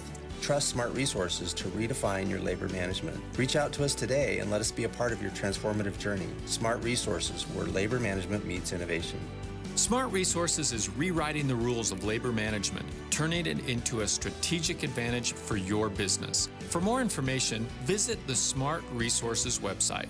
I'm Derek Miller with the Salt Lake Chamber, speaking on business. With the 3 things you need to know this hour, I'm Dan Bomas. First, it looks like Jim Jordan came up short in the first vote on the House floor for Speaker. Former Speaker Kevin McCarthy got enough Republican votes to keep Jordan from clinching the win, and so did Steve Scalise. Second, another case of road rage and gunfire happened in Kearns yesterday. And third, the Halloween candy you'll buy this year will cost you more than last year's Smarties and Tootsie Rolls. Right now, 63 degrees and sunny in Salt Lake City. And back to Dave and Dujanovic on KSL News Radio. Dave and Dujanovic. All right, I'm going to repeat what I've already repeated. Jim Jordan doesn't have enough votes to get through the first round of the voting back in Washington, D.C., the House of Representatives. Have they wrapped up voting, Marty? Can we I think tell? they're done for this round, yeah. They're done. Marty Carpenter has been in the hot seat all day long for Dave Noriega, who's been on vacation. I think Dave's back tomorrow, and he lucked out today. This is a great day to be here. There's at least something going on. It is a great day to be here. I've been here this summer for a lot of slow news days. There's something going on. Let's talk about it. So between Scalise and McCarthy, 13 votes went to them, 6 to McCarthy, 7 to Scalise, which is curious because a few representatives who were strong McCarthy supporters and who were just so angry at Matt Gaetz for pulling what they could consider a fast one and introducing that motion to vacate, which eventually led to McCarthy's demise. They said something like in the neighborhood of 96% of us still want McCarthy. Well, your math is worse than my math because only 7 landed in or 6 landed in McCarthy's camp in this first round of voting. Jordan gets 200 votes. Hakeem Jeffries, a Democrat, gets 212 votes. But the threshold is, depending on how many are there to vote, they have to be present to vote, 217. So it's 217 if it were to carry into like tomorrow. Let's presume that the one representative who's gone. You come back tonight. He's returning come back, tonight. so then your math changes a little bit there. But so let's go back and say it gets to where you need 218. He's at 200. There are 13 votes that went to McCarthy or Scalise. That's still not enough. So in that other category, down in the gray box on the screens we're looking at, there's 7 there. So you got to go pick up all 13 of those Republicans plus 4 today, 5 tomorrow. It's a bit of a hill to climb. They got some negotiating to do to get there, but he's in the ballpark. I'm starting to think it'll happen at some point. I mean, the more I can play this compilation of frustration. Makes us look like a bunch of idiots. This is petty, and I'm getting Republicans. We're a ship that doesn't have a rudder right now, and eating I'm their thoroughly own. disappointed in the process. I'm perfectly fine with that. We may be right back in this place tomorrow, though, when Dave returns, because you're right. This could go 15, 16, 20 rounds. We don't know. It could go 2 rounds. However many rounds it goes, we'll be ringside for every single one of them. I'm sure it'll carry on into Jeff Kaplan's afternoon news, Boyd Matheson, if anything happens during his show, of course, and then Maria will have our coverage as well during her new newscast, which is coming up in about 7 minutes, so stay tuned for Maria. Here's the headline from Axios that caught my eye that I want to go out on a high note. I want to go on a high note with you here, Marty, since we've had such a great day together.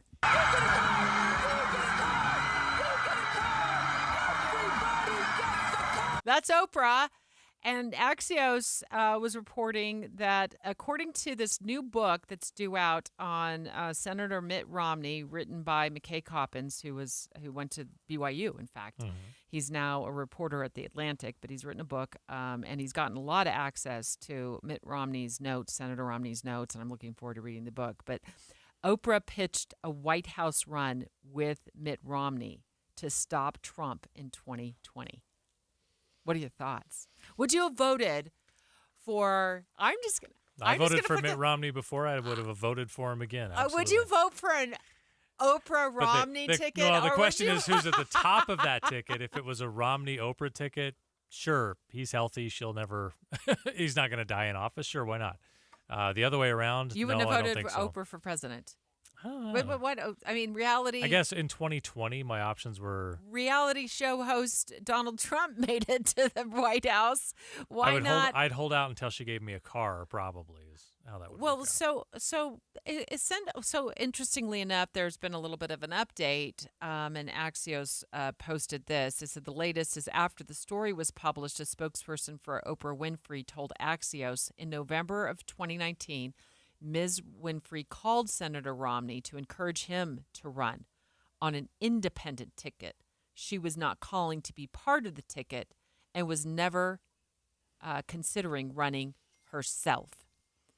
Well, I think Oprah would have done well in 2019. I think Romney would have been the one to be at the top of the ticket, and then Oprah could have, do well as a vice president. I mean, maybe some people would say, "Oh no, she would be totally." We've had worse vice presidents. But I think where Oprah reached her threshold of popularity, I wanted to say like an expiration date in terms of her popularity, was when she started that Maui fundraiser a few months ago, and went, on, I think it was Instagram, and started asking people to give money to the fundraiser. She has property on Maui, I guess lives on Maui. And it was several weeks after the fire had happened, that horrible fire that we all watched unfold, that people had, they couldn't escape from. And it was not only kind of ill-timed, it was also ill-placed. Like, she was asking people who are already struggling. That was the backlash. We're already struggling financially. We can't even afford to put food on our own table or pay for our own bills. And here is a billionaire asking the little people among us to give to a fund that she could fund on her own completely and help these people in Maui. Or even if you're trying to leverage your celebrity, say, look, what we need here is $100 million.